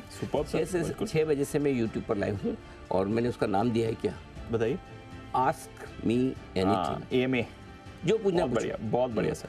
मार्केट पर, स्टॉक्स पर, सेक्टर्स पर, ठीक है, इकोनॉमी पर, बिजनेस पर, बजट पर। अगर आपको कुछ पर्सनली भी पूछना है तो पूछ सकते हैं, मुझे कोई एतराज नहीं। मैं जवाब दे पाया तो ज़रूर दूंगा। तो आपकी जो इच्छा हो शाम 6 बजे जुड़िएगा मेरे साथ YouTube लाइव पर। मैं YouTube लाइव जनरली करता नहीं है, आज बजट के दिन मेरी टीम ने पकड़ के मुझे करना पड़ेगा सर, करना पड़ेगा। YouTube वाले सर आप ट्रेंड कर रहे हो ऑल इंडिया, तो फिर हाँ इसलिए तो दबाव बनाया मेरे ऊपर, बोले कि सब YouTube वाले भी तो दर्शक डायरेक्टली आपसे बात करना चाह रहे हैं। ठीक है भाई, तो YouTube वाले हो, चाहे डिजिटल प्लेटफॉर्म्स वाले हों, चाहे हमारे टीवी वाले हों, जो भी मुझसे बात करना चाहें, जो भी आपके सवाल वाल हो, चलो आ जाइएगा, मजा आ जाएंगे, तैयार रहेंगे। तैयार है, हाँ बिल्कुल। उसका भी QR कोड बनवा दीजिएगा तो बहुत आसानी से लोग पहुंच जाएंगे उस चैनल, उसी वाले पे, उसी पे सेम टू सेम, हाँ सेम टू सेम। तो एक बार और डिस्प्ले करवा दीजिए, ये बहुत बढ़िया बता। नहीं भाई, बग्गा साहब बोले यार आपके सर आदेश का पालन ना हो। नहीं, बहुत आसान कर दिया आपने। मैं आपको गारंटी से बता सकता, घर का मैं गारंटी नहीं ले सकता, यहाँ तो आपके आदेश का पालन होगा ही होगा। देखो जहाँ तक मेरी चलती है, ये देखिए आपके बढ़ते आ गया सर। आप बहुत इज्जत देते हैं, थैंक यू। 100%। सब नहीं देंगे तो घर छोड़ के इतनी देर कौन बैठ सकता है हमारे साथ में। बिल्कुल, तो सीधी सी बात है। तो बग्गा साहब के आदेश का पालन देखिए, टीम हमारी देखिए सर कितनी मजबूत है, एकदम आपके बोलते ही। ये है QR कोड जिससे आप जुड़ सकते हैं हमारे साथ शाम 6 बजे भी YouTube पर, अदरवाइज भी वैसे तो YouTube पर लगातार हमारा कवरेज जारी है। अभी भी आप जहाँ कहीं भी हैं बजट का पूरा कवरेज हमारे साथ देख सकते हैं। फिलहाल विदा लेने का वक्त है। बजट महासभा के बजट महासभा के मेहमानों में तो बग्गा साहब ही बचे हैं, बाकी सब धीरे धीरे करके एक एक करके निकल गए हैं। और बजट स्टॉक एक्सचेंज के हमारे सारे मतलब ये दिस इज एपिक, हाँ मतलब जो स्टेज, जो फील आता है, लुक देखते हैं, मतलब this is grand huge. Bagga साहब आप कितने सालों से बजट कर रहे हैं? मतलब कम से कम 30-35 साल तो हो गए सर, आराम से 30 साल तो मुझे हो गए। क्या ऐसा इस तरह का सेट आप देखें, नहीं मतलब एक साथ देश के सबसे दिग्गज technical expert, F&O expert, fundamental expert एक साथ एक जगह, आपको मतलब सोचो नॉलेज की कितनी वेल्थ एक साथ है यहाँ पर। तो आप सब लोगों का भी बहुत बहुत दिल से धन्यवाद, आपने इतनी मेहनत की इस बजट के लिए। भी अलग अलग जगह से भी आए हैं, मुंबई वाले भी आ रहे हैं, तो कोई ऐसा आसानी से नहीं आ रहे। सुमित जी को पूछो, ट्रैफिक पार करके आना कितना मुश्किल काम है, आसान नहीं है। तो आप सबका बहुत बहुत धन्यवाद। कल सुबह मैं आप लोगों के साथ ही करूँगा, बिल्कुल बस ये। तो कल सुबह मैं और दीप आपके साथ बैठेंगे वहीं बजट स्टॉक एक्सचेंज में, और कल पूरा दिन भर हम शो वहीं से करेंगे। फिलहाल आप सभी से लेंगे विदा। बहुत बहुत बहुत बहुत दिन से धन्यवाद आप सभी महानुभावों का आज साथ देने के लिए।